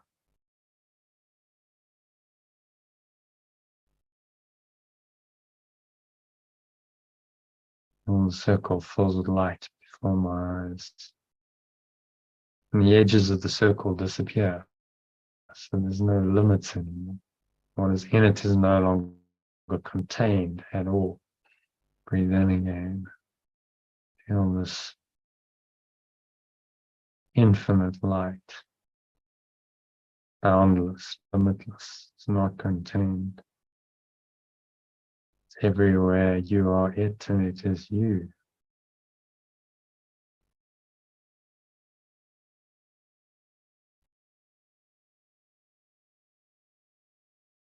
The light expands and covers everything, extending to infinity, forever shining, no break or limit anywhere. So imagine this glorious golden or white light just stretching in your perception to everywhere. You're just immersed in it. There's nowhere where it begins and nowhere where it ends. That's why it's limitless. It's infinite. Within it, everything is joined in perfect continuity. So you are one with this light. You're exactly the same as this light.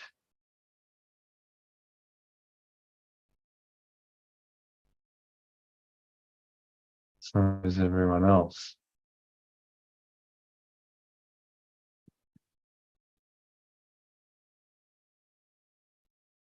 Nor is it possible to imagine that anything could be outside. There's nowhere that this light is not. Breathe it in again and just bask in this light, infinite light, pure formless awareness. Light in translated languages, pure formless awareness. So this is pure formless awareness of perfect love.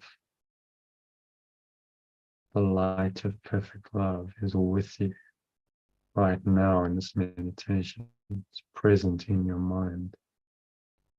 Feel that light.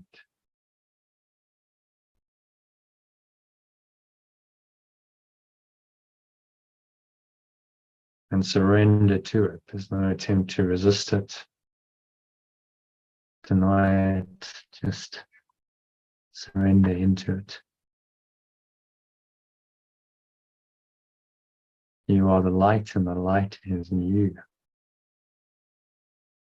This is the vision of the Son of God, of extension of perfect love, whom I know well. Repeat those words in your mind as I speak them. Here is the sight of my true self, which knows my source. Here is the memory of what I am. Part of this, all of it within, and joined to all as surely as all is joined in me.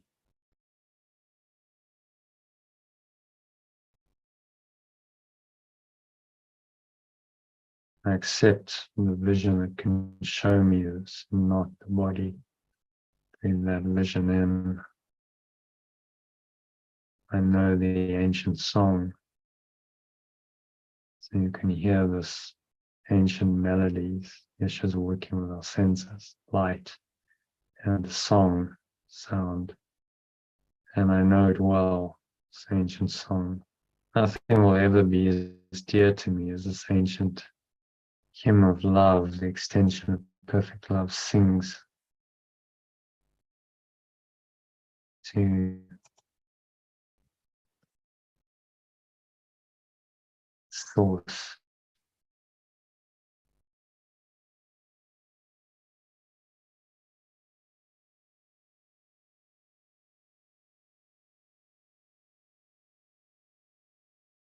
Still,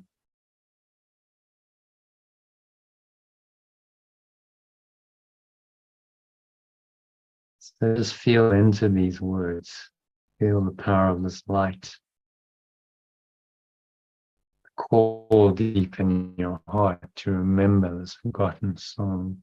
It's so lovely. It reminds you of this state where everything was perfect, whole, complete.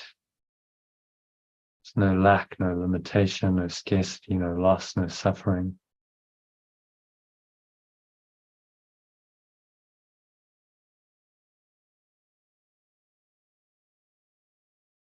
Just the light,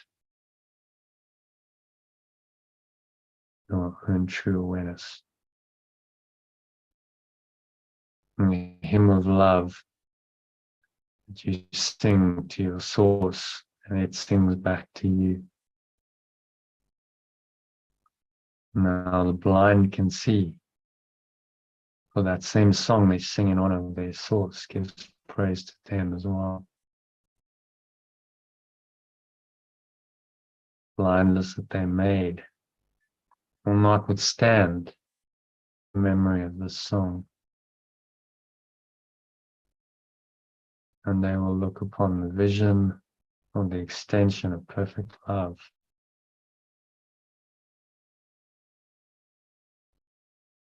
Remembering who it is they sing of.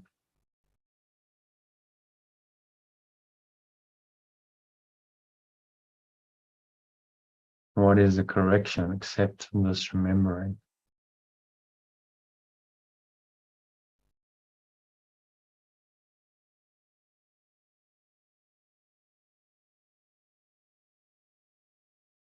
And who is there in whom this memory does not lie?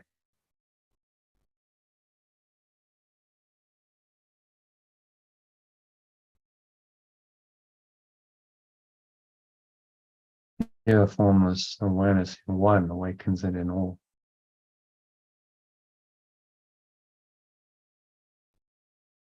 And when I perceive it in my companion, I'm remembering for everyone.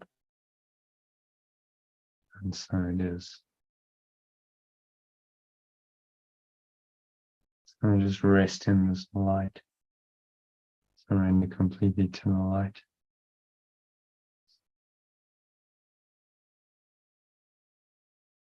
Nowhere else to go, nothing else to do, nothing else to think about.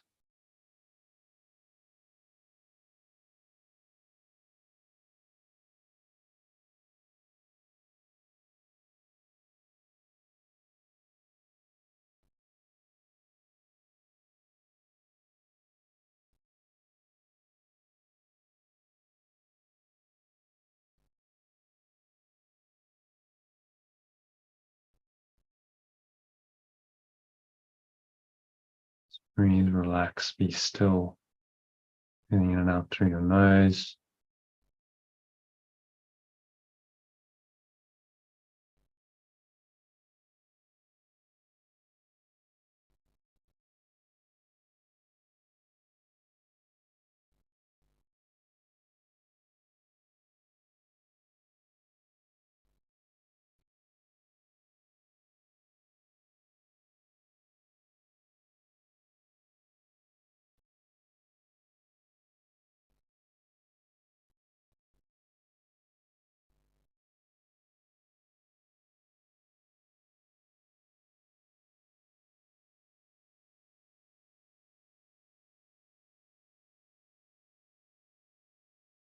And just surrender into the light. Nothing else to go, nothing else to do. Nothing else to think about. Breathe, relax, be still. And surrender to the light of true being. Hear the forgotten song speaks to you now. Whispers to you its true nature. Just remember, can you hear this song again? Can you have this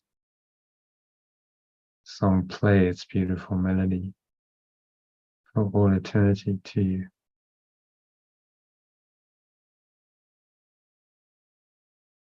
If you so choose.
So just gently coming back from the state of perfect light.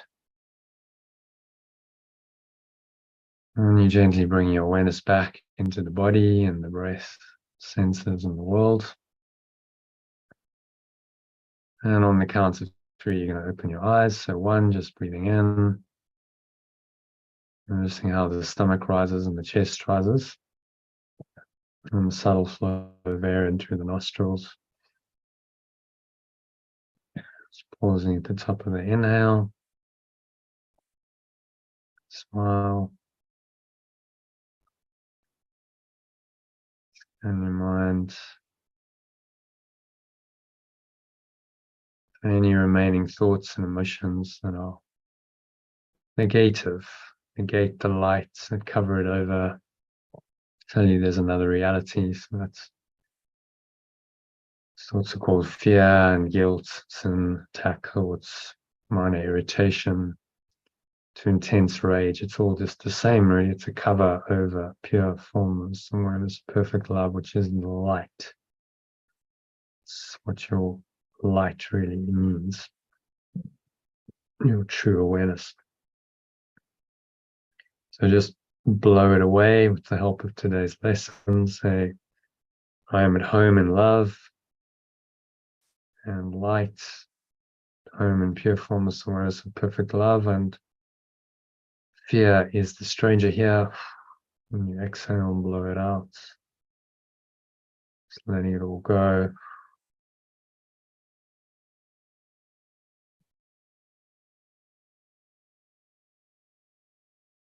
The breeze of your breath to the nothingness that it really is. It's going, gone.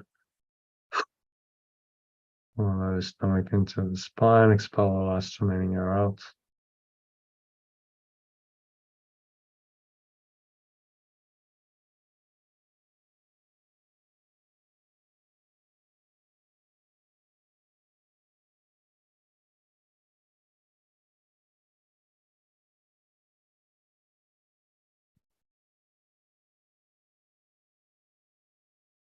So, on the count of 2, just noticing the weight of your body pressing down into the chair and your feet touching the ground, noticing what you're feeling, your hands touching, maybe there's a subtle taste in your mouth, smelling your nose, notice what you're hearing in the surrounding environment. Just noticing all these things from this very still, calm, and surrendered state of light, truth, pure formless awareness, foundational awareness in which all awareness takes place. So just an intention to stay connected to this awareness, no matter what seems to show up. This is the ancient song, forgotten song that Yeshua is making reference to, that this awareness is still with you, and you can still be guided by it. You can still listen to its soft melody, its gentle touch, rather than the harsh and rasping sounds of the ego which populate this world. And live in a world of grace and beauty and happiness, even though it's an illusion, by reinterpreting it.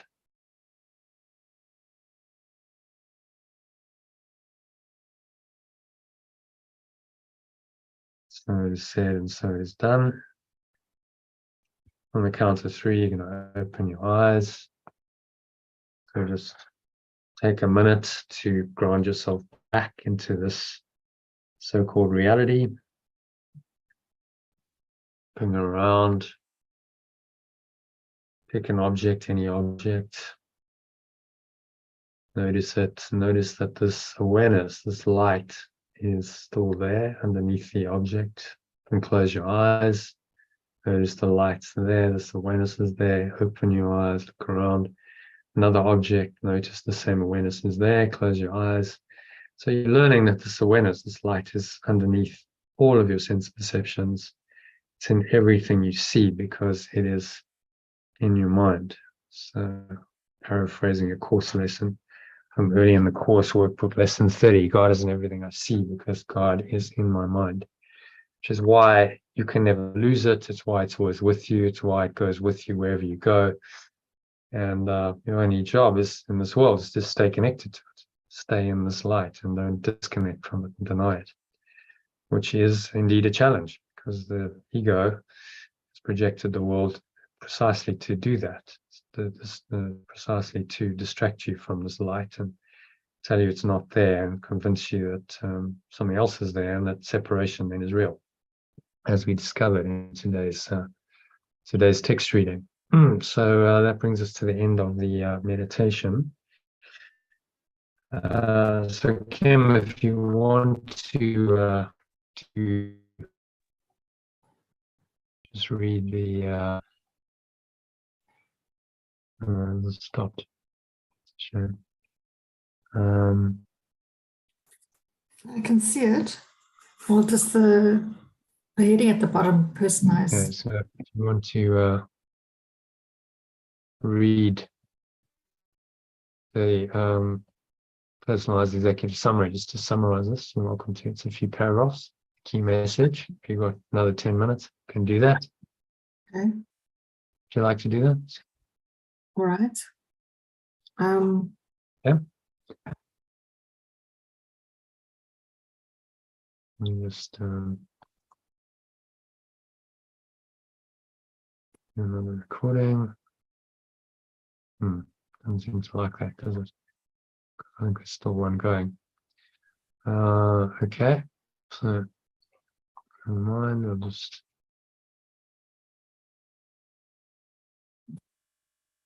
carry on here. Is that going to work? No. Okay, I'm messing around here. See how that works. There we go. Okay. So yeah, just the personalized executive summary, which is a summary in the first person of this profound section. Because I find that meditation, it's really beautiful. Yes, I Space did. that it really Thank takes you. you into. Good. Okay, so you want to read, just to close it out, there's just a few paragraphs. Read them, just reflect on each one if you want to, briefly in summary, and we'll finish that in 10 or 15 minutes. We're done with the session. Okay. The world those with distorted perception see must be a construct of their imagination, as they have no real knowledge of it. Similarly, I often misjudge what I perceive stumbling through life and failing to recognize the open door to perfect love within my own mind. I understand that my judgments mislead me, and I prefer to experience pure formless awareness of perfect love, which is knowledge and ultimate reality. I think the key thing is that my judgments mislead me, where I prefer to experience perfect love. Mm. Yeah, and that's a choice we must make. We can judge if we want to, but it's going to deny the pure formless awareness of perfect love that is knowledge and ultimate reality, and give us an illusion of a reality in place. Yeah. Yeah. Okay. I don't need to learn Yeah. through pain, and happiness can guide me. But sometimes I struggle, uncertain that pure formless awareness can offer me more than my judgments. Like the blind who become accustomed to their world through necessity and not joy, I find myself clinging to painful lessons, afraid to lose what little I have. Even those who perceive their bodies as all they have fail to reach each other, adjusting to loneliness. Although we don't have to go through the pain, and if we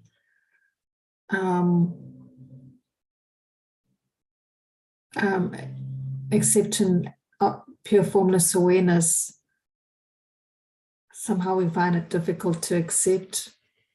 We kind of cling on to the illusion with what we think is real.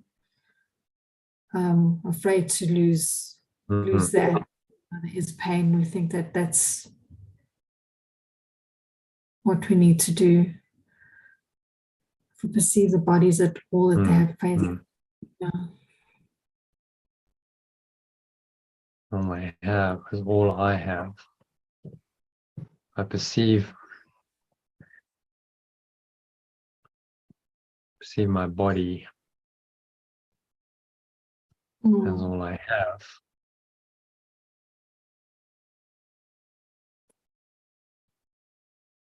I fail to reach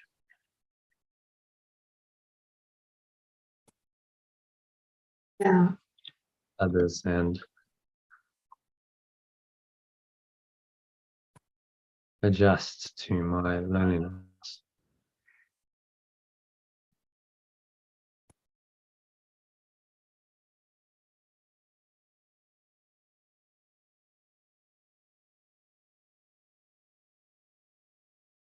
And so we live in a world of separation and loneliness, and it's by our own decision, because our own perception has put us in that prison. Mm. And only we can change our minds. Yeah. Is what he's saying. So that's why it's an inside job, and spiritual awakening is it's not an internal decision. Everyone's got to decide, and you can't force it on anyone. People can go through lifetime after lifetime asleep, not wanting to awaken, and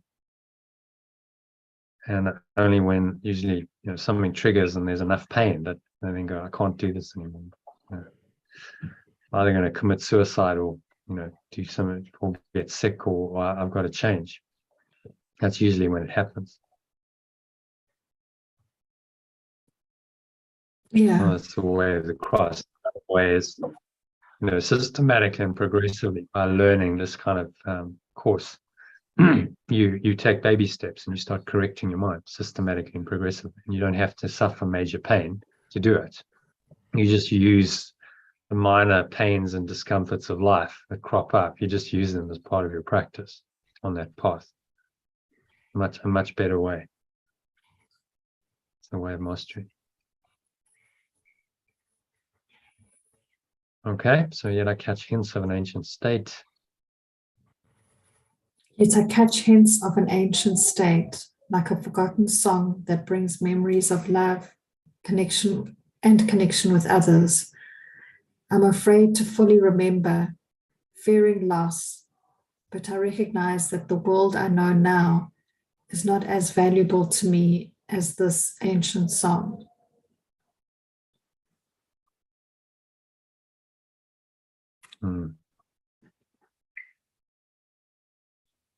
So we fear, we're going to lose something, but actually what we're going to gain is far more. Yes.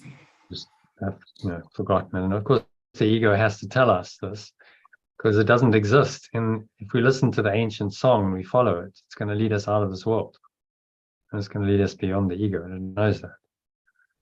So it's fighting for its existence. Yes. Very life. And that, that fight we experience in our minds as a struggle, spiritual turmoil and struggle between the two thought systems. Mm-hmm. Okay, beyond physical limitations. Beyond physical limitations, I envision a golden arc of pure formless awareness that connects everything. This is the vision of perfect love, reminding me of what I am and all that I'm joined to do. I value this ancient hymn of love above all else. I'm just going to make change there. This golden arc of light, golden arc of pure formless awareness doesn't really make sense. So this pure formless awareness, here's the vision. So it connects everything. So light is just a symbol for pure formless awareness of perfect love that underlies everything. Connects everything that underlies. Yeah. But this was done by ChatGPT, so it's reasonably good. It actually generally does a pretty good job of the summary. Oh wow. Sure. Put in the translation, and then I give it the translated stuff in the grey, and give it that, and then say, summarize it in under 300 words. And it kicks it out, because to do this, you're like, oh wow, who's this? Kenny. Okay. Someone joining my masterclass. Oh yes. That's unusual. That's anyway, we're nearly done with this. So to Kenny. Hi, Kenny, can you hear us? Yeah. Yeah. Yeah, welcome. What brings you here?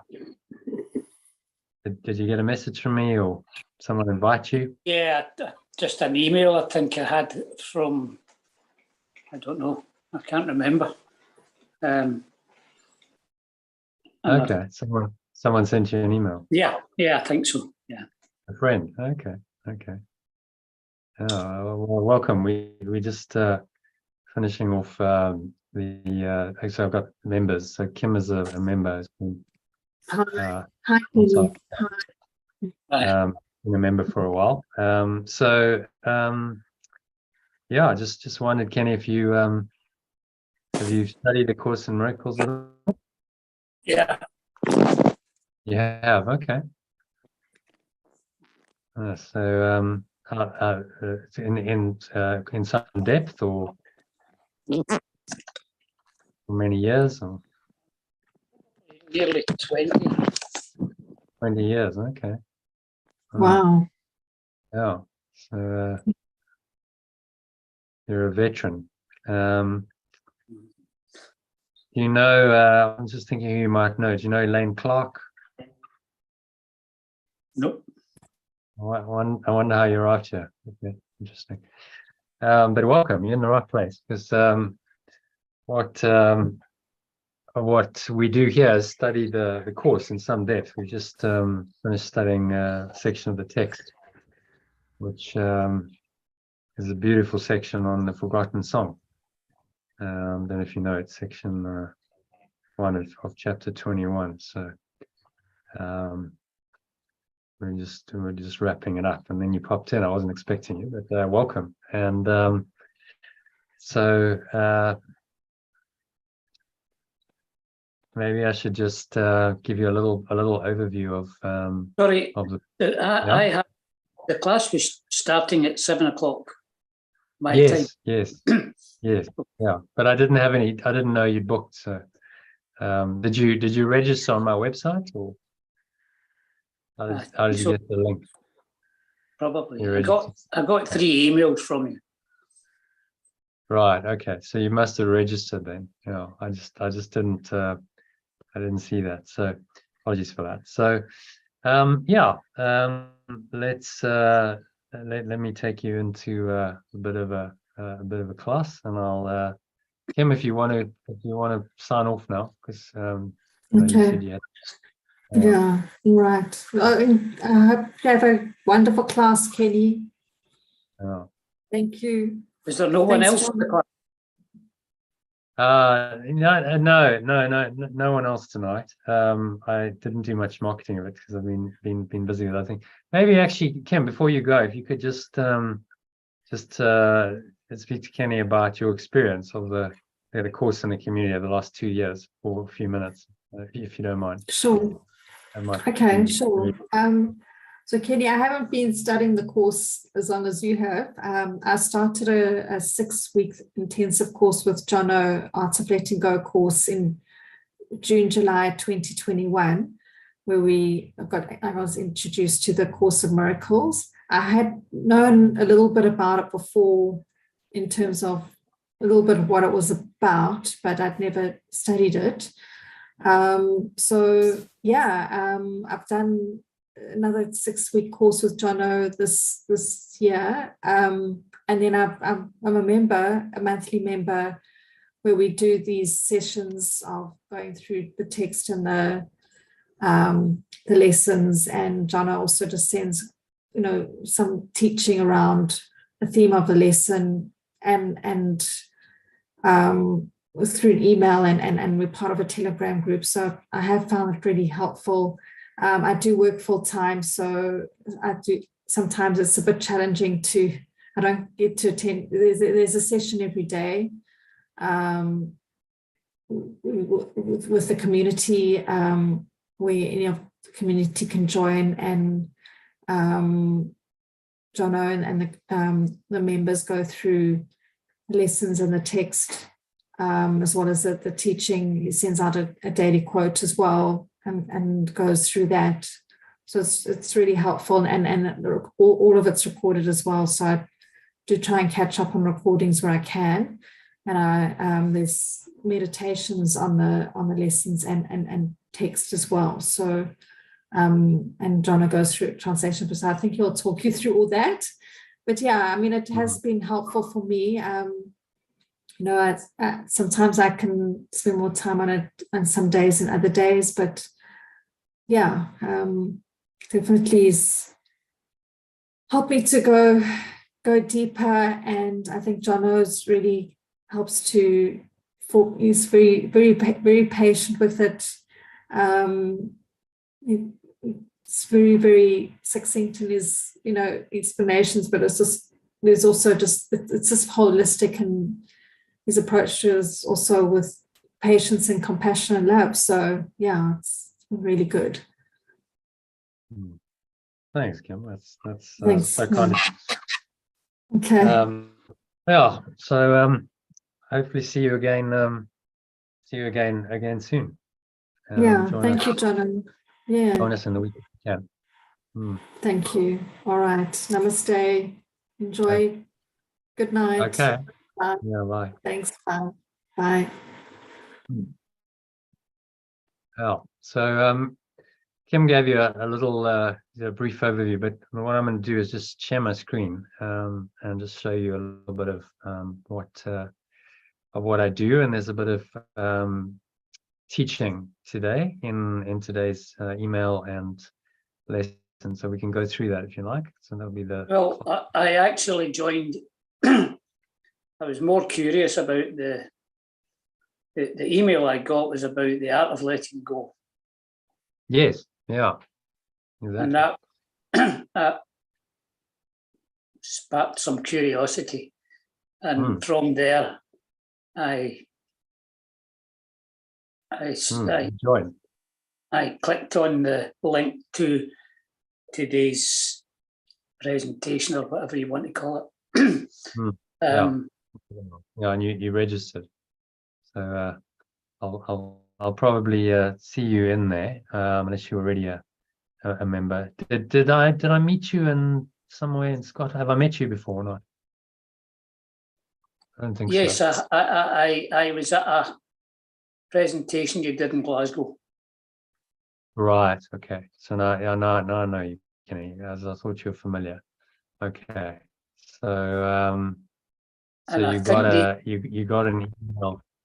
I think the email I have may well have been, I have emails in different folders, but it's been from that I got your email and just clicked on the link, and it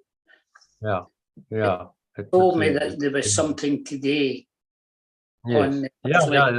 There is. Yeah. So I just didn't know anyone had booked. So we're most welcome. If you want to leave, you can leave it until you are doing a formal. Well, let's have a chat. You here, I'm here, so we can talk briefly.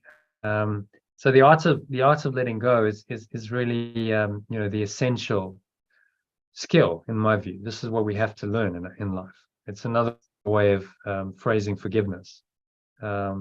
Jesus calls it forgiveness, but I prefer to call it letting go, because it's more descriptive of what we actually have to do. You have to let go of the negative, and I say negative because they negate love. We have to let go of those thoughts and emotions in order to know love again. So Yeshua tells us very clearly in the introduction to the text. I'll share that with you briefly. Be worth looking at in this context. That all we have to do is overcome the blocks to the awareness of love's presence. So let me just share my screen with you quickly.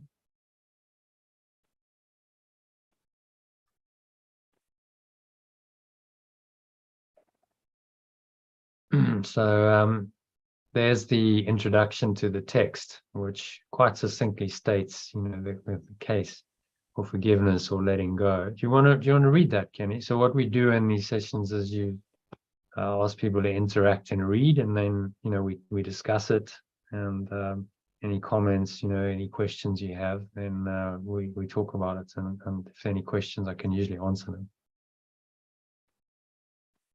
Do you want to read that for us? Well, okay, I've read it many times. Yeah, but it's one of those things you can read. It is a required course. Only the time you take it is voluntary. Free will does not mean that you can establish the curriculum. It means only that you can elect what you want to take at a given time. The course does not aim at teaching the meaning of love, for that is beyond what can be taught. It does aim, however, at removing the blocks to the awareness of love's presence, which is your natural inheritance. The opposite of love is fear, but what is all-encompassing can have no opposite. So just pause it there, because there's quite a lot to unpack there. So what he's saying here is that we need to remove these blocks to the awareness of love's presence to reveal love. And now it's sort of self-evident, one would think. But we go through life thinking that we're somehow dysfunctional and we've got to somehow make ourselves better. But this is not what he's saying. He's saying you don't. You're already perfect. You just have to take away what's not perfect. Yep. You're already perfect. So it's a process of cutting away. It's more like, to use an analogy, sculpting. Yep. A master sculpture, like Michelangelo did the David, than a painting. So when Michelangelo was asked about the David, he said, well, how did you do it? He said, well, all I did was I took away what wasn't the essence of David. Very interesting comment. So he said David was already in the block of marble. I just had to remove what wasn't David. Very interesting way of looking at it, isn't it? And that's how he sculpted the greatest masterpiece, pretty much universally acknowledged, of sculpture in the world, through this process of cutting away rather than trying to add to. So instead of trying to make something on nothing, so some teachers will say, well, your life's like a blank canvas and you get to paint the masterpiece of your life on it. This is saying the reverse. It's saying, no, actually, what you want to do is clear away the canvas. If you use the analogy of painting, you actually want to wipe the canvas clean. And you want to see the purity of this pristine white canvas again and clean off all the images, which are the blocks to the awareness of love's presence. So no matter what you cover over the canvas with, the canvas still remains as it is. And that's really the essential teaching of the Course, that fundamental love, this awareness, we call it, I call it pure formless awareness of perfect love. This awareness is absolutely fundamental, foundational, and never changes. And what is all-encompassing can have no opposite. So apparently, you have stuff going on in this world. There's a picture around us. It's an illusion, which seems to justify fear. But actually, the canvas is all there really is. What is all-encompassing? The canvas encompasses the whole dream. Whatever's put on the canvas is encompassed by the canvas. In the same way, and if you look at another analogy, a movie is projected onto a screen. And so the images are encompassed by the screen. They wouldn't exist without the screen onto which they projected. So these are all analogies to try and understand this, that there's a deeper reality, a ground of being, it's been called by some philosophers, which underlies all of the images and in which is our true reality. This is the awareness of love's presence, which is our natural inheritance that he's talking about.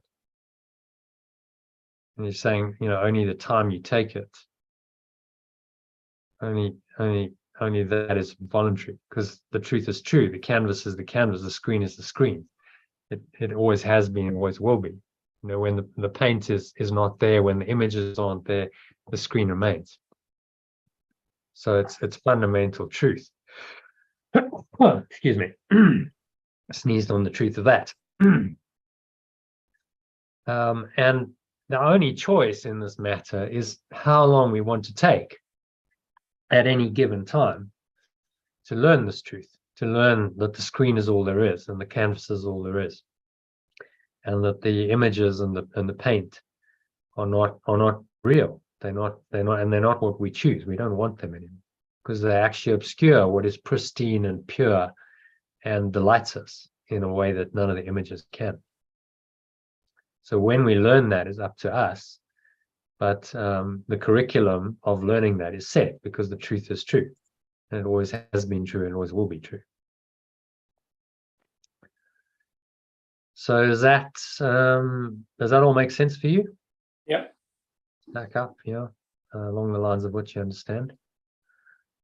So, if this is true, then letting go of the paint, and the images that are projected on the screen becomes paramount.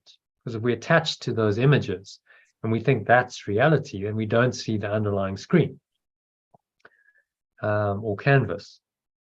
And so we must then let go of our attachment to those images as reality in order to reveal the screen, which is what this practice is all about. So you've got to do one thing. He calls it forgiveness. I prefer to call it letting go, because it's our psychological and emotional attachment to these images that cause us to come back here again and again, trying to find meaning in the images and ignoring the underlying canvas or screen that is actually the foundational reality. So only by letting go of our attachment to the images can we start perceiving again the screen that underlies them. Does that make sense? Yes. And so, out of that was born this idea of letting go. And the art of letting go is well, it's an art, because you've got to still live apparently in the images. You seem to be one of the images. You're living amongst the images. You perceive them all the time. So how does one let go and become aware only of the background, which is the screen of pure formless awareness, when there's all these images in your perception? And that becomes the practice. So hence, the art of letting go, which is the same as what Yeshua calls forgiveness in the Course, but for a lot of people, it just makes more sense. It's more practical, and it explains exactly what you need to do. Forgiveness, a lot of people are confused about what forgiveness means. They think forgiveness means you've got to forgive someone else for the sins they committed. You got to forgive a wrong that's really happened, and then it becomes virtually impossible to do it, because the truth is that it never happened. The images aren't real, so you can't forgive away really what is unreal. You can only recognize its unreality. So this is not true. So why am I judging it as true if it's not true? And so this is the logic the Course is trying to teach us. It's trying to teach us the art, how to master the art of letting go, really. So I've just called it, my program, the art of letting go, for that reason, because it explains the one thing. It's all about the one essential skill you've got to learn in order to be happy, be peaceful, and ultimately escape from this world entirely. Okay, and this course can be summed up very simply in this way. I'm going to read that. Nothing real can be threatened. Nothing unreal exists. Herein lies the peace of God. It takes a bit of time to really understand that. I've meditated and contemplated those words many, many times. It took me a long time to get my head around what it was all meaning. Yeah, it takes, because it's a fundamental reorganization of your perception. So nothing real can be threatened. So to use my analogy, the canvas or the screen cannot be threatened. It doesn't matter what you paint on the canvas or what images you project on the screen. The screen remains actually untouched. It's not threatened by any of those images. And nothing unreal exists. So the images and the paint are simply not real. They don't really exist. They just, it's actually easier with the movie analogy. You think you go to a movie theater and you watch these images on the screen. They're not real, are they? They're just images projected onto a white screen. But our mind judges them as real, gives them a meaning, and that's what makes it entertaining or scary or whatever thoughts and emotions the movie engenders. But it's really just our mind's interpretation of these images that are just being projected onto a blank screen that gives the movie, any reality it has. Actually, we're just sitting for 2 hours staring at a blank screen nowadays, TV or something. It's the same principle. That's really what's happening. And our minds interpreting the images and creating a story, and that gives us an experience that seems to be real. And so what Yeshua is saying is, well, this is like, this world is a virtual reality show. Like you go to the movies and you watch something on the screen, it's not really real, but you think it's real. Well, you're actually living in it. The world is the projection, 4-dimensional projection. So it's harder to see the illusion of it, because you have 3 dimensions of space, and you can perceive all these things. Apparently, they seem to be there in your perception. And then you have the 4th dimension of time, which is sequentially playing out, and these images are presented to you in a linear fashion to make sense of the dream.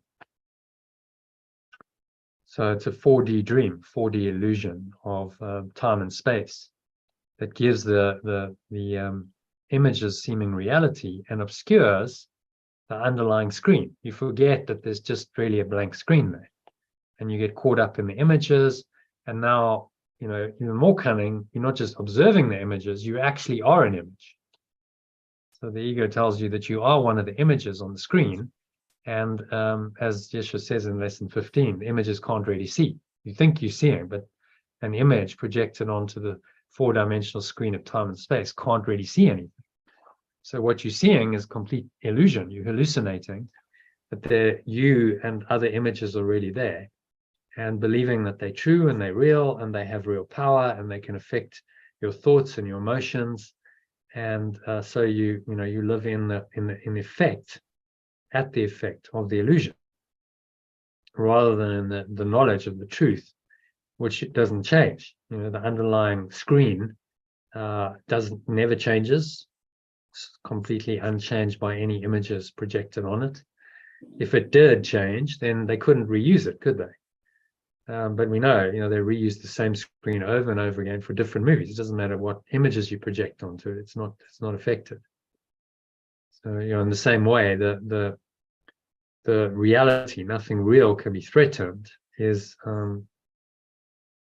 identical. It can't be threatened by any of the images, and nothing unreal really exists. Herein lies the peace of God. And so when we can really understand this and live it, then we experience a deep peace in our lives, which is what we all want. And that frees us from all of the pain and the suffering that the images bring, if we believe in them. Yeah. And What so gets yeah, question, Kenny? Yeah, what is it that gets us from A to B there? What is it gets us to the point where, I have always had this image for a long time, and I didn't get it from anyone else, but I came to the realization from what the course was teaching that I am wearing, and we're all wearing, one of the most sophisticated virtual reality headsets ever invented. Okay. But that doesn't stop me buying into the drama of the world. I still believe I'm in a body, and I still believe there's a world out there, and I live in it, and I operate in it on a daily basis. I don't, although my practice in the morning reinforces the fact that that it's all an illusion, and I have been doing that for years. And what caught my eye about what your one of your emails stated was that it was drawing the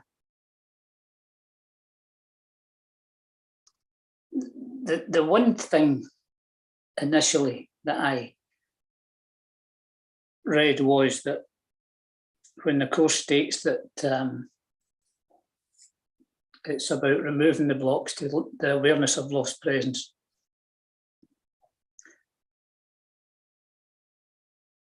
how we achieve that is by letting go. Yeah. And right, okay, that got my interest. Yeah. It's the only way. Yeah. There's no Well, other way. the only way, if you replace you're telling me that letting go and forgiveness are the same thing. Yeah. Yeah. They are ultimately, but many people don't understand, what forgiveness means, because it's quite an obscure concept. I've studied forgiveness so thoroughly, I came to the conclusion I just don't understand it. Yeah. And I work with mentors, I work with other people who also think they don't understand it, because we can't understand it. Our only part in the process is to be willing to let go, or to be willing to forgive. The willingness to forgive is my part. The Holy Spirit does the rest. Yeah. So there's validity in that, but you can understand it because it's actually very, very simple. Letting go is simply, forgiveness is simply letting go of any negative, and I say it as negative, thoughts and emotions that you are holding on to. That's it. That's all that forgiveness is. When you let go of any negative thought and emotion, then what reveals itself beyond that is your true awareness, which is the screen. So that's all you have to do.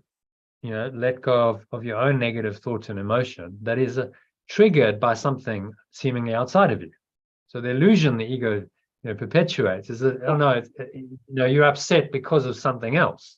Someone has said or done something that has upset you, and now it's because of them that you're upset. But the truth is that it's your own negative thought and emotion in response to what they've done or haven't done that is the problem. And that negative thought and emotion is coming from a decision at the core level to be separate. So I'll show you this diagram might demonstrate it quite clearly, because I've done a lot of these kinds of helpful diagrams. We'll maybe get to that one as well. I've done a lot of these kind of helpful diagrams. Which one do I want? I want this one now. So this is in Kim talked about the Art of Letting Go course. This is a course manual. So you get this as a member if you do the course, with all these sort of resources, really just to kind of help to explain this. So this sort of explains it quite well. That you've got these levels of mind, starting with perception, which seems to be caused by the outside. So the illusion the ego is telling you is that, well, you perceive something outside of you. You've got all this sensory data coming in to your senses, the virtual reality, sophisticated virtual reality machine you talked about, and you perceive all of this as outside of you, and then it triggers emotions, and then you have thoughts, and there's a belief system that underlies that, which you're usually not conscious of, that's behind the thoughts and the emotions.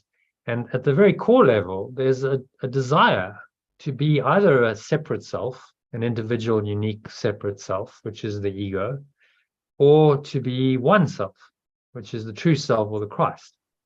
So that's at the very foundation of every perception, but it's covered over by layers of belief, thought, emotion, and perception. Yep. So our job is to really let go of those layers. If we want to really get to the core where the miracle happens, we've got to let go of the layers that cover it over. And those layers are, well, first of all, our default perception. Someone's treated me unfairly. Default perception. I'm a victim of the world. But okay, so that's where you start. Now you need to uncover, well, what are you feeling? Okay, well, I'm feeling, and you use this instrument for peace worksheet to do this work. What I'm feeling is upset. I'm feeling angry. I'm feeling hardly done by. I'm feeling vengeful. I'm feeling frustrated, and so on. And so these are all this is the the emotional level that blocks most people because they can't get through those emotions. The emotions seem to be all-consuming. So you have to have a process like this to work through them and be able to have some awareness of what's going on.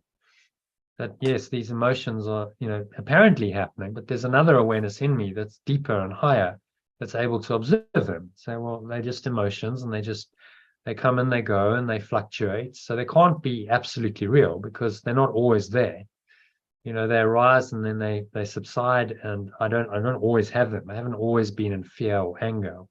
It's just been triggered now. And then level 3 would be to say, well, what are your thoughts about it? So because I think that someone or something is to blame, often yourself, and or someone else or something else is to blame, and I'm also afraid that something will happen in future.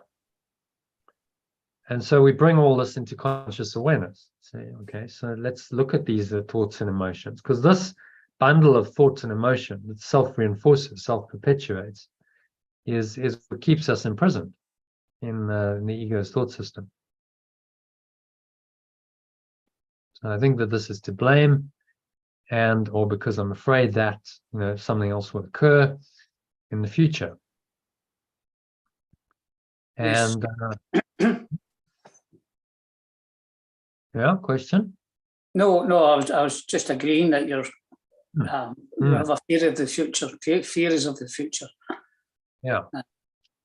And resentment and grievances are about the past. So this is all based on past and future, and we get caught up in this scrum, really. So you just get caught up in it, and the emotion feeds the thought, and the thought feeds the emotion, and around you go. That all reinforces your perception that this has really happened, and the belief remains protected. So what this worksheet is designed to do is get to the core belief.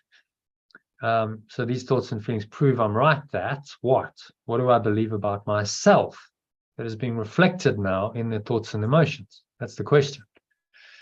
Because if you can uncover that, then you're hitting the core, the core of the ego, very close to it. So we all have a core belief in our own identity, and that core belief is dysfunctional. The core belief is always a version of I'm not good enough, I'm not worthy, I'm not lovable, because we've denied the source of our true existence, of love that makes us up. And so what else could you expect then but to believe that you're unworthy of it?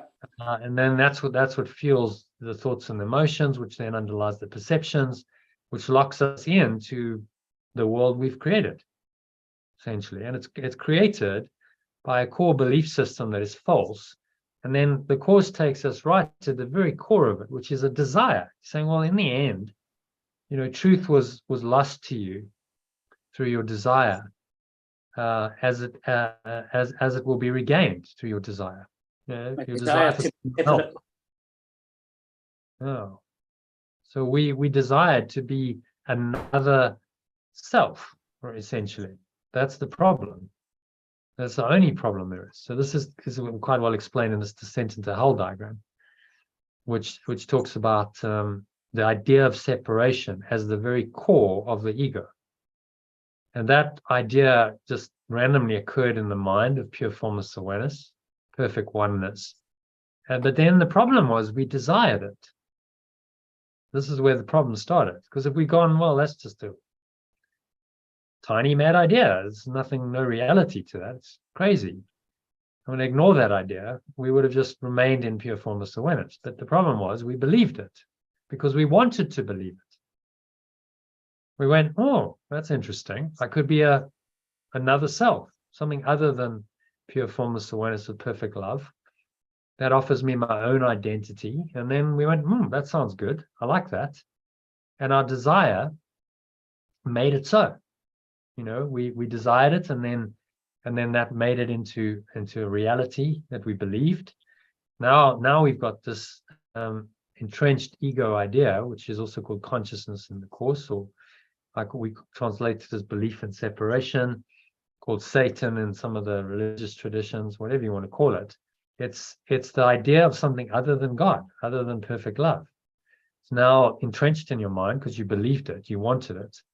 And this idea now, because it's the idea of separation, demands further separation. So you must fragment and become an individual. And individuality is made up of division and duality. You're in division and duality. That's what it's saying. So it's separation, division, and duality means your mind is split. You're not whole anymore. There's not one awareness going on. There's this fragmented awareness.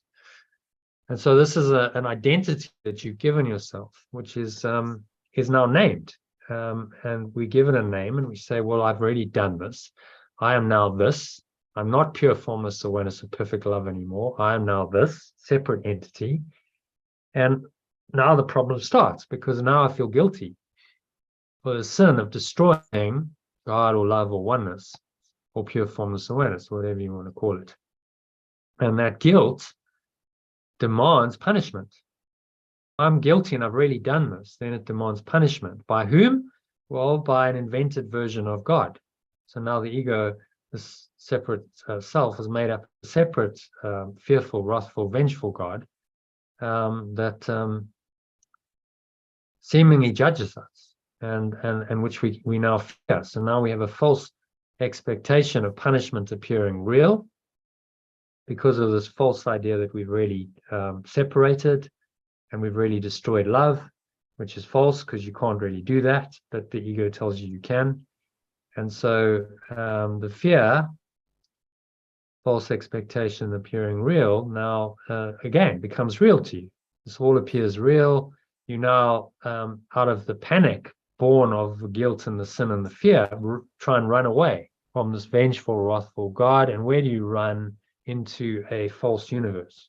So you literally go out of your mind. We all went out of our minds. We projected this guilt and this fear outwards into a form, we call it energy, which is just projected thought. And that initial seed of energy has been expanding ever since into what we now see as the physical universe, seemingly outside of us. And that gives us the origin then of this universe and what's been called by cosmologists the Big Bang. They can't explain to you why it happened. So they just say, well, it happened, all the matter and energy in the universe appeared in one instant, one free miracle, as Rupert Sheldrake calls it, and then they try and explain it from there, but they can't explain why it happened, because you have to go into the metaphysics to explain why it happened. And that's what the Course does in a way that no other teaching I've seen. So you have to go to where? You have to go into the metaphysics, so right. the physicists can't explain it because you've got to go beyond physics. Meta means above physics, Yep. into the mind that is the origin of the ideas behind it all, which is now the domain of philosophers and mystics. So the scientists don't like it because they're going beyond what they know. Yeah. If you're a scientific materialist, then you focused on trying to explain things in the material world, Focused not on on metaphysical explanation. Yeah, logic. But Right. as Rupert Sheldrake said, Rupert Sheldrake is a more open-minded scientist. He says, well, science, modern science really says, give us one free miracle, which is this Big Bang, that they can't explain where that came from and how it happened. And then we just take it from there. But hang on, you've got a big problem because you can't explain where that all came from. And you can't explain maybe what preceded it. They just ignore that. I was listening to a quantum physicist give a lecture at Cambridge, and he said one very significant thing in it, and that was that we cannot, at time zero, time t equals 0, we cannot explain anything. All of our models of the universe break down at time t equals 0. And then he just carried on, he glossed over that, and he carried on trying to explain the standard model they've created, and he didn't realize that he just stumbled over the truth. At t equals 0, you've got timeless, eternal reality, which is outside of time and space, and all the models subsequent to that seminal moment of miscreation break down. They don't exist there. And this is exactly what all the mystics have been telling us for thousands of years. This is the ground of being. This is God. Pure formless awareness of perfect love, we call it. But whatever you want to call it, it's what lies beyond the universe of time and space, and beyond any models and beyond any explanation. It just is. And they get uncomfortable with that because all the models break down, and at that point they're no longer scientists. You have to, the only way you can know this is philosophically and experientially. You can start to know it in your own mind and your own experience, which means that you become a mystic and not a scientist. And they, because their egos are involved in their scientific endeavors, they can't see beyond that. If you're identified with your ego down here at the bottom of the ladder, thinking you're a little self, now you're a scientist who might think he understands the world. But Yeshua says you actually understand nothing because you made the world real. You understand what you think is an illusion, but you don't understand the truth. You're living in an illusion. And none of your models of trying to explain the illusion will cut it because they're all false. They're all part of the covering over pure formless awareness of perfect love that the ego has miscreated, precisely to deny this so-called reality. And so where we end up, if we follow the ego's track, is down at the bottom of the ladder of separation as an individual, seemingly a victim of an unfair world that's outside of us, that we perceive as outside of us, living a helpless, enervated little life, which is hell, acronym for hell, limitation, lack, loneliness, and suffering before we die. That's kind of the human condition, which as spiritual students, we're trying to overcome, because a part of us knows that this can't be reality. Like, surely a loving God couldn't do this and create such an insane, hellish reality for his sons and daughters who he supposedly loves. It doesn't make any sense. So something doesn't stack up. And fortunately, the Course, tells us exactly what doesn't stack up. It explains this whole thought system very well in great detail, and helps us to undo our belief in all of it by doing that. We come into a higher awareness of it, and we realize that it's all false. So none of it is true. None of it should be believed, and we can therefore transcend all of it, which is what the Holy Spirit, or the awareness of oneness, reminds us of when we're facing the projections of the ego. It says, this isn't true. What you're seeing is an illusion. It's false. So don't believe in any of it. Just believe in this fundamental reality and experience that. You can experience that right now. So the blue arrows reinterpret whatever you're seeing in the projection, and they take you back into this fundamental reality where you rest in peace. You might do that for just a few moments is enough, but you might do it for a few minutes, sometimes hours, days, depending on the level of your mystic experience. But then you come back. Inevitably, you'll come back, and now you perceive the world differently, having been in this place. And now your perception is of whatever the situation was is changed. And that's the function of the Holy Spirit in the dreams, to reinterpret it and take you back systematically up the ladder. So you're now down at the bottom, thinking that the world of accusation and blame and attack and fear, hatred and jealousy and rage and all the other egoic thoughts and emotions is real. Now you can reinterpret them with the Holy Spirit, and it can help you to go back to pure formless awareness at any point in the dream, because that's always there. And as you do that, you climb the ladder. You start realizing that these beliefs are real. These dotted lines, you might wonder what they symbolize. That symbolizes an amnesia that comes over the mind. So the mind is then we forget, essentially, we forget the truth. And so we don't remember all the steps we took to become human. That's all obscured. And so Yeshua has to get us to remember.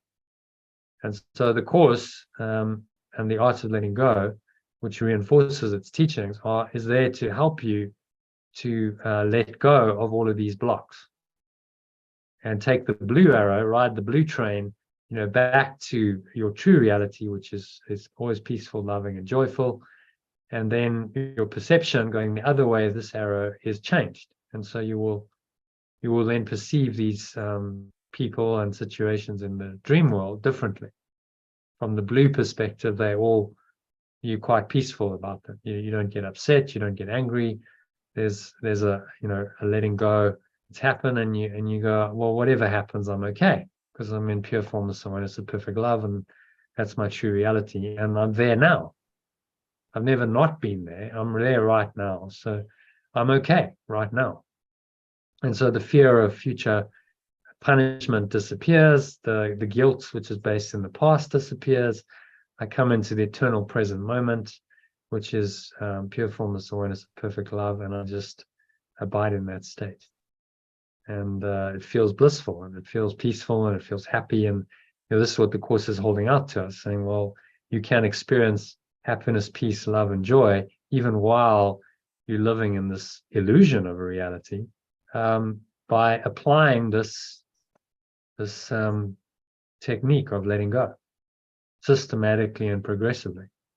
If you do it without exception, then you cannot fail. You will awaken, because letting go of all of these blocks means they're no longer there, means all that's left is your true awareness. And you cut away everything else. This entire illusion drops away. The entire thought system of the ego drops away, along with the world and the illusion of a universe outside of you. Hence, the disappearance of the universe. If you've read that book from Gary Renard, it all just gets wiped clean. The slate gets wiped clean, and you go back home to God, love, pure formless awareness, which is the ultimate goal of any true spiritual seeker.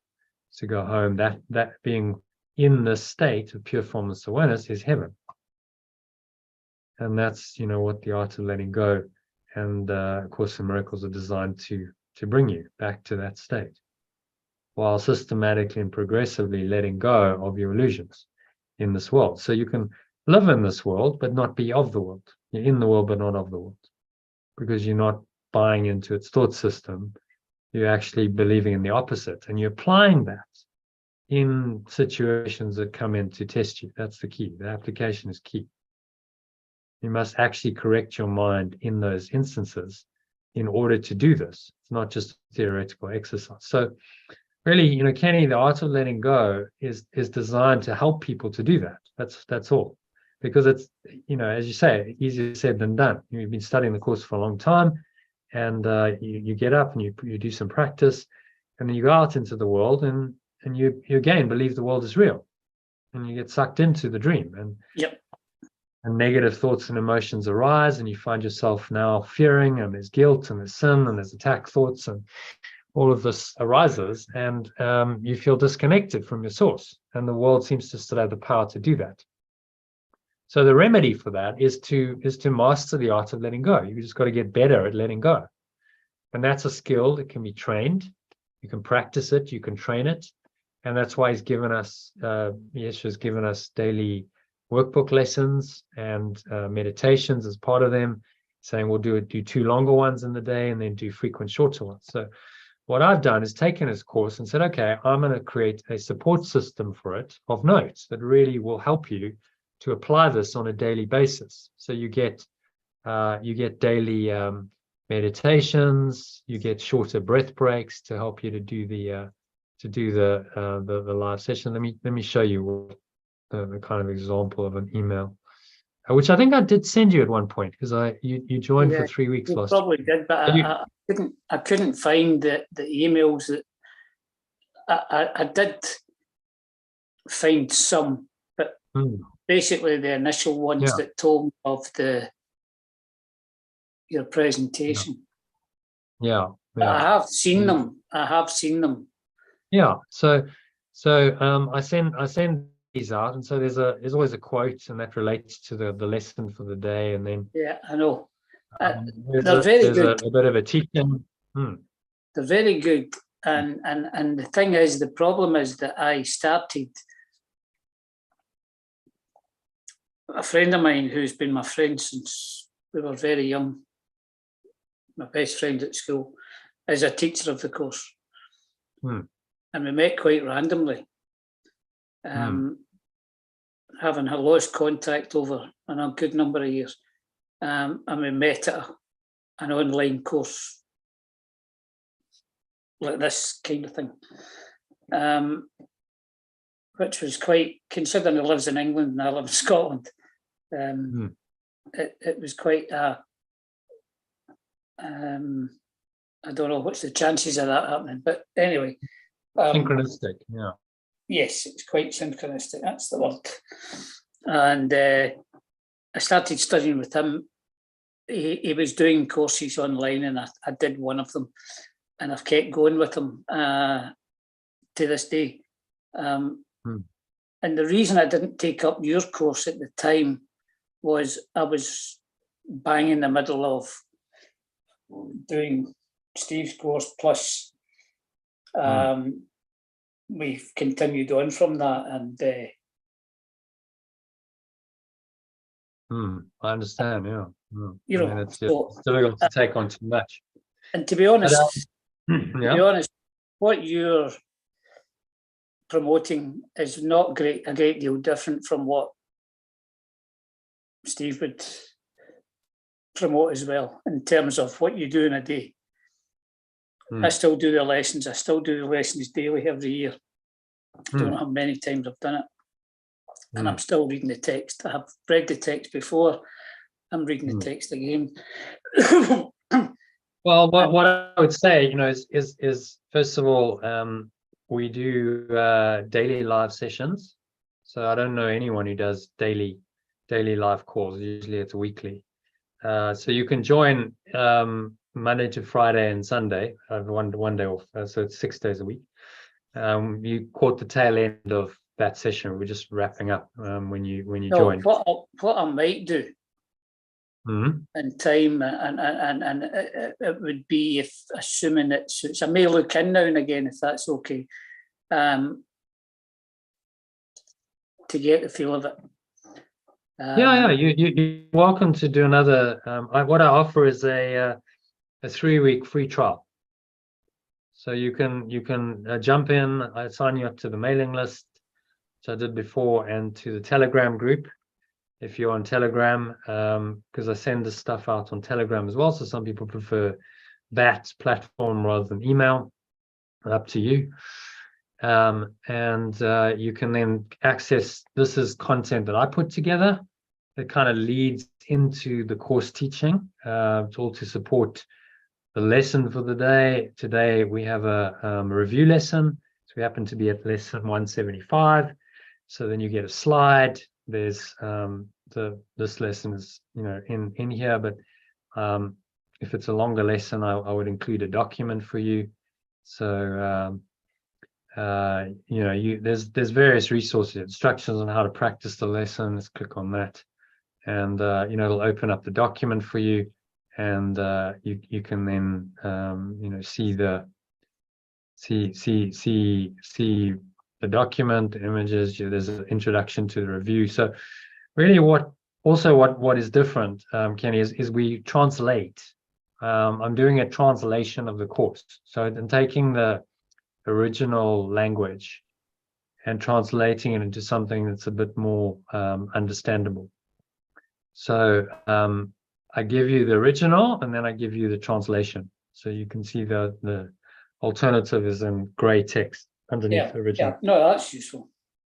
So you can read both, and it seems to be very helpful for people to understand on a deeper level what he means. A lot of people don't really resonate with terms like Holy Spirit and God and Christ and salvation and so on. It's a Christian terminology. So we just change the language. We just use the alternative terms. God becomes pure formless awareness of perfect love, or source. Holy Spirit becomes the remembrance of perfect love. Salvation becomes awakening, and so on. And so there's a whole glossary of terms which I give you, but you don't have to worry about it. What I try to do is make it as easy as possible. So you don't have to go and check off the glossary. It's just there for your reference, what these terms are. But we actually do the translations. So I translate them, and then we sometimes do them in the actual session. So if we do a live session, today we did a section of the text. I'll give you an example. and we just finished this. So this is now section 1 of chapter 21, which is called The Forgotten Song. You get the original, and then you get the translated version of it, which is also personalized.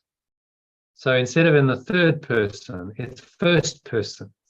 So instead of you should, it's I should. See? So it makes it much more personal.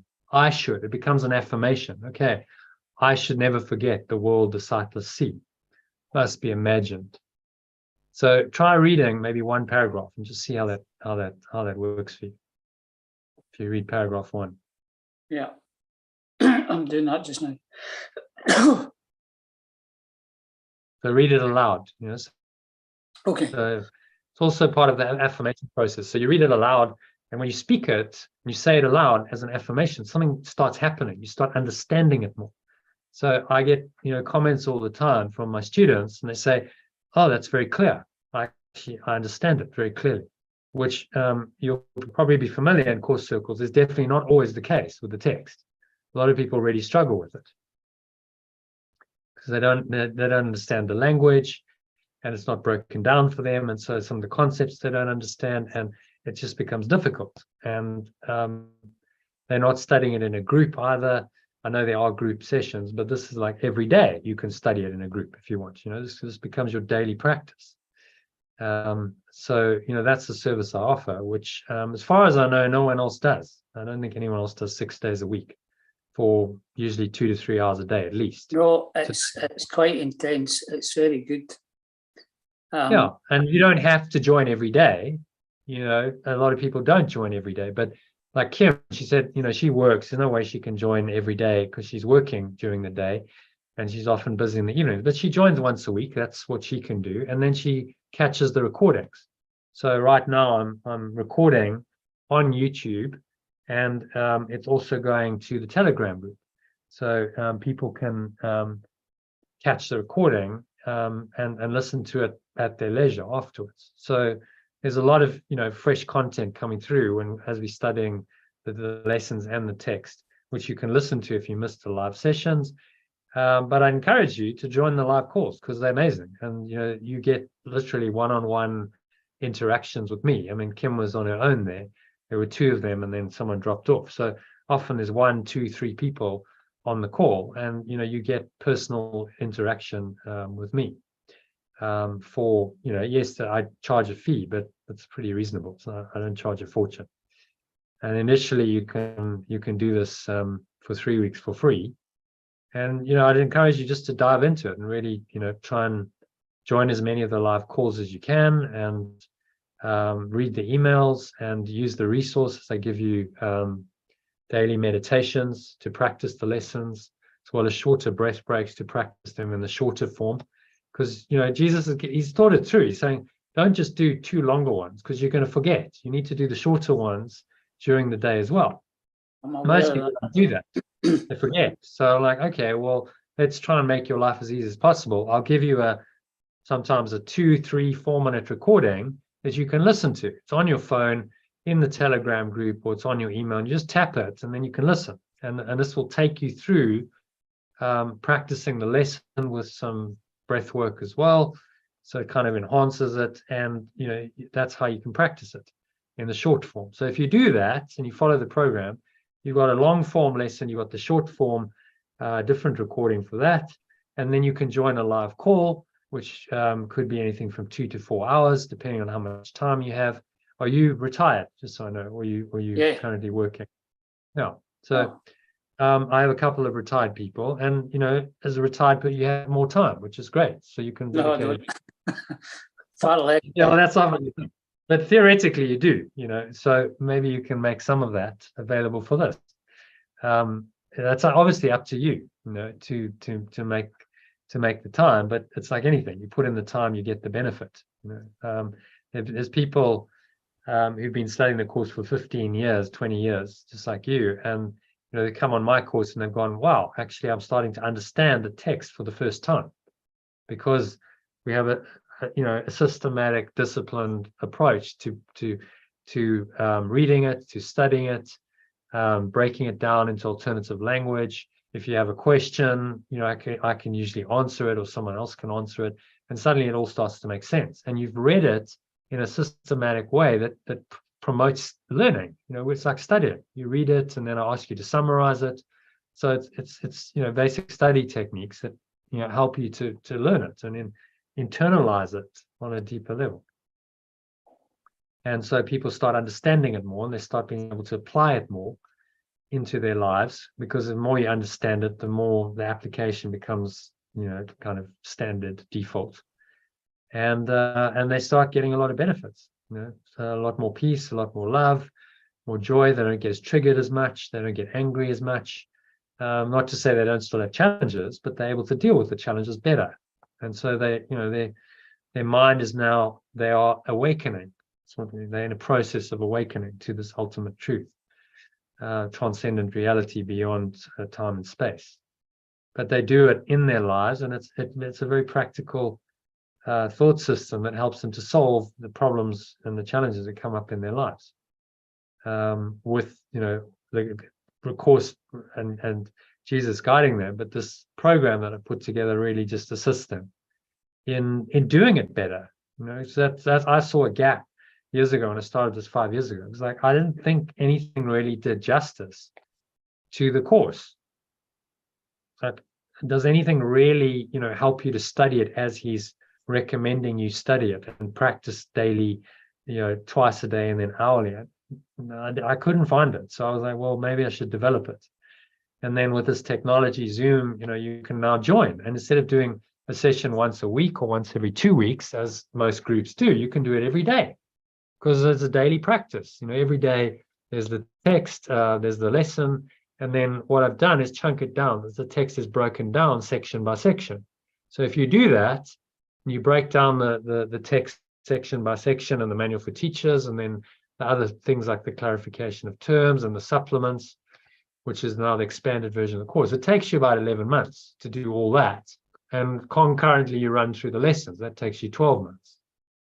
And so it's a 1 year program really to get through the whole course, chunking it down bit by bit, and really being thorough about it. So you can really get the most out of every section. You don't just gloss over it. We spend 3 hours reading this, and translating it and meditating on it. And so it's a deep dive into each section, and you'll get you get more experiential knowledge and understanding from that process. I can see than that. you will on your own. How do you manage? I presume you have students from various time zones.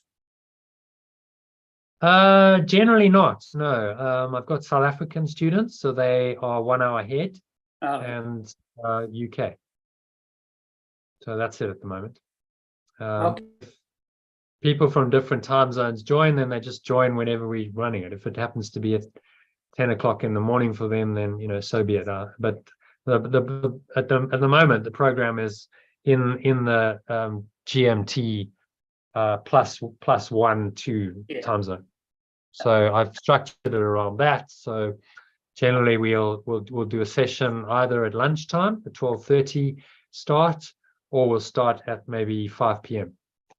5 or 6 p.m. So it's either afternoon or evening session, and I advertise that daily on the emails and the Telegram messages, and you can then choose to join whichever sessions you like. So in your initial 3 weeks, you can join as many as you want. You can join all of them if you want. In fact, I'd encourage you to join as many as you possibly can, and really dive in and see if this works for you. You're about 100 days out from the lessons I'm studying just now. Well, so what I encourage you to do then is just shelve whatever else you're doing and give this program 3 weeks. Yeah. And dive in and give it its due, and you can always go back to where you were after that, because otherwise you split your time and you split your energy, and that's probably not going to. I won't do that, but I will keep a note of your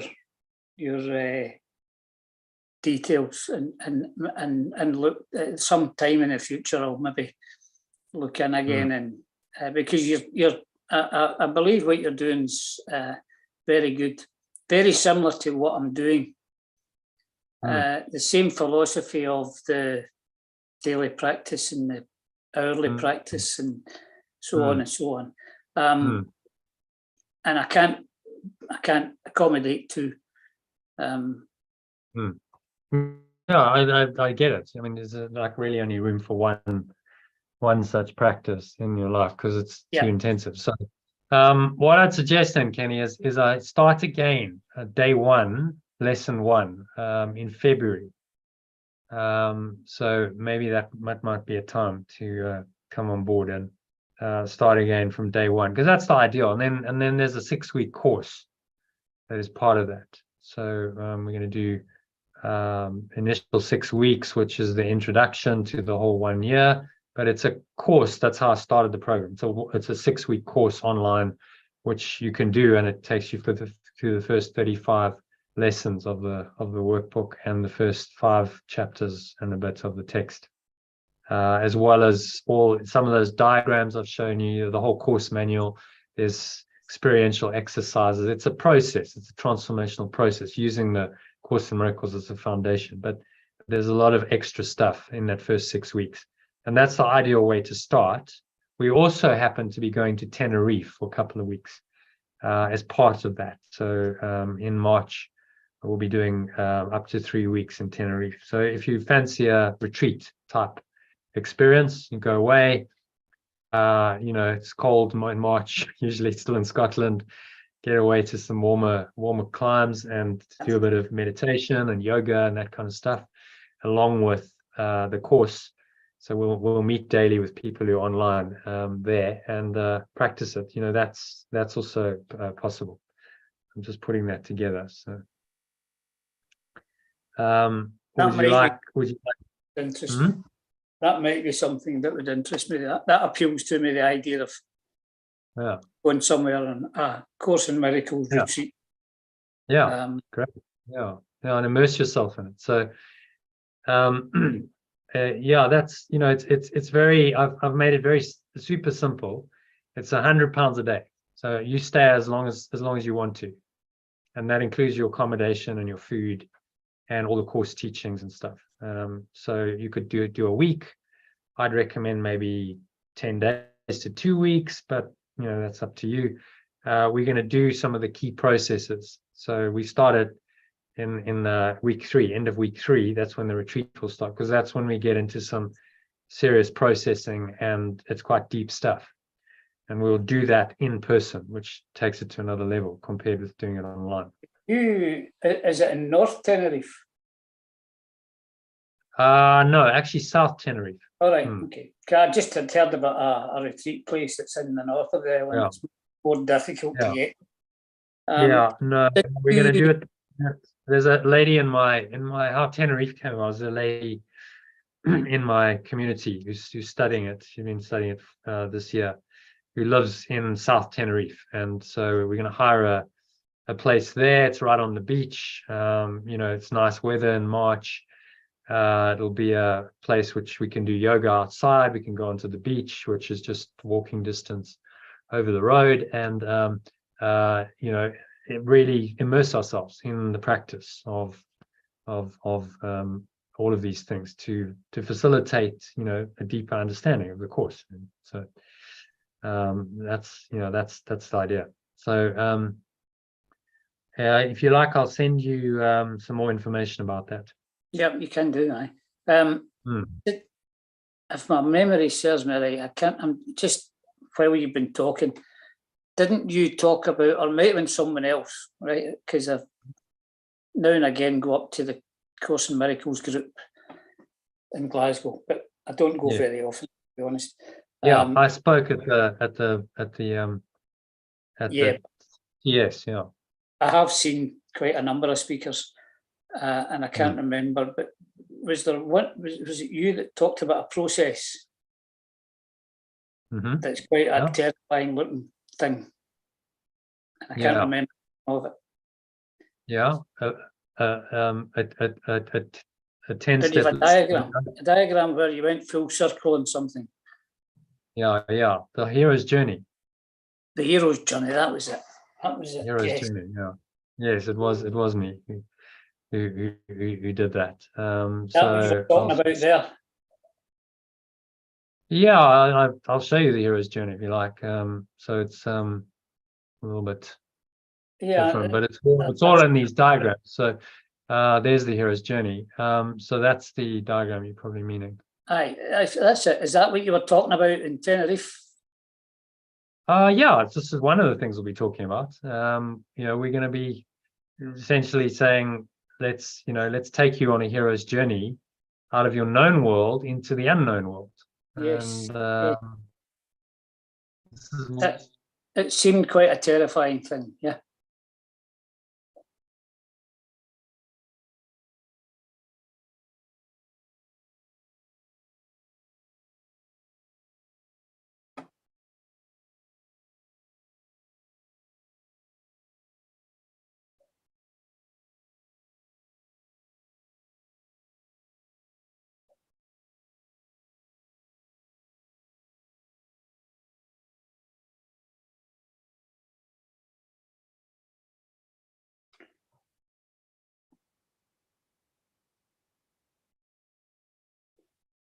Still there?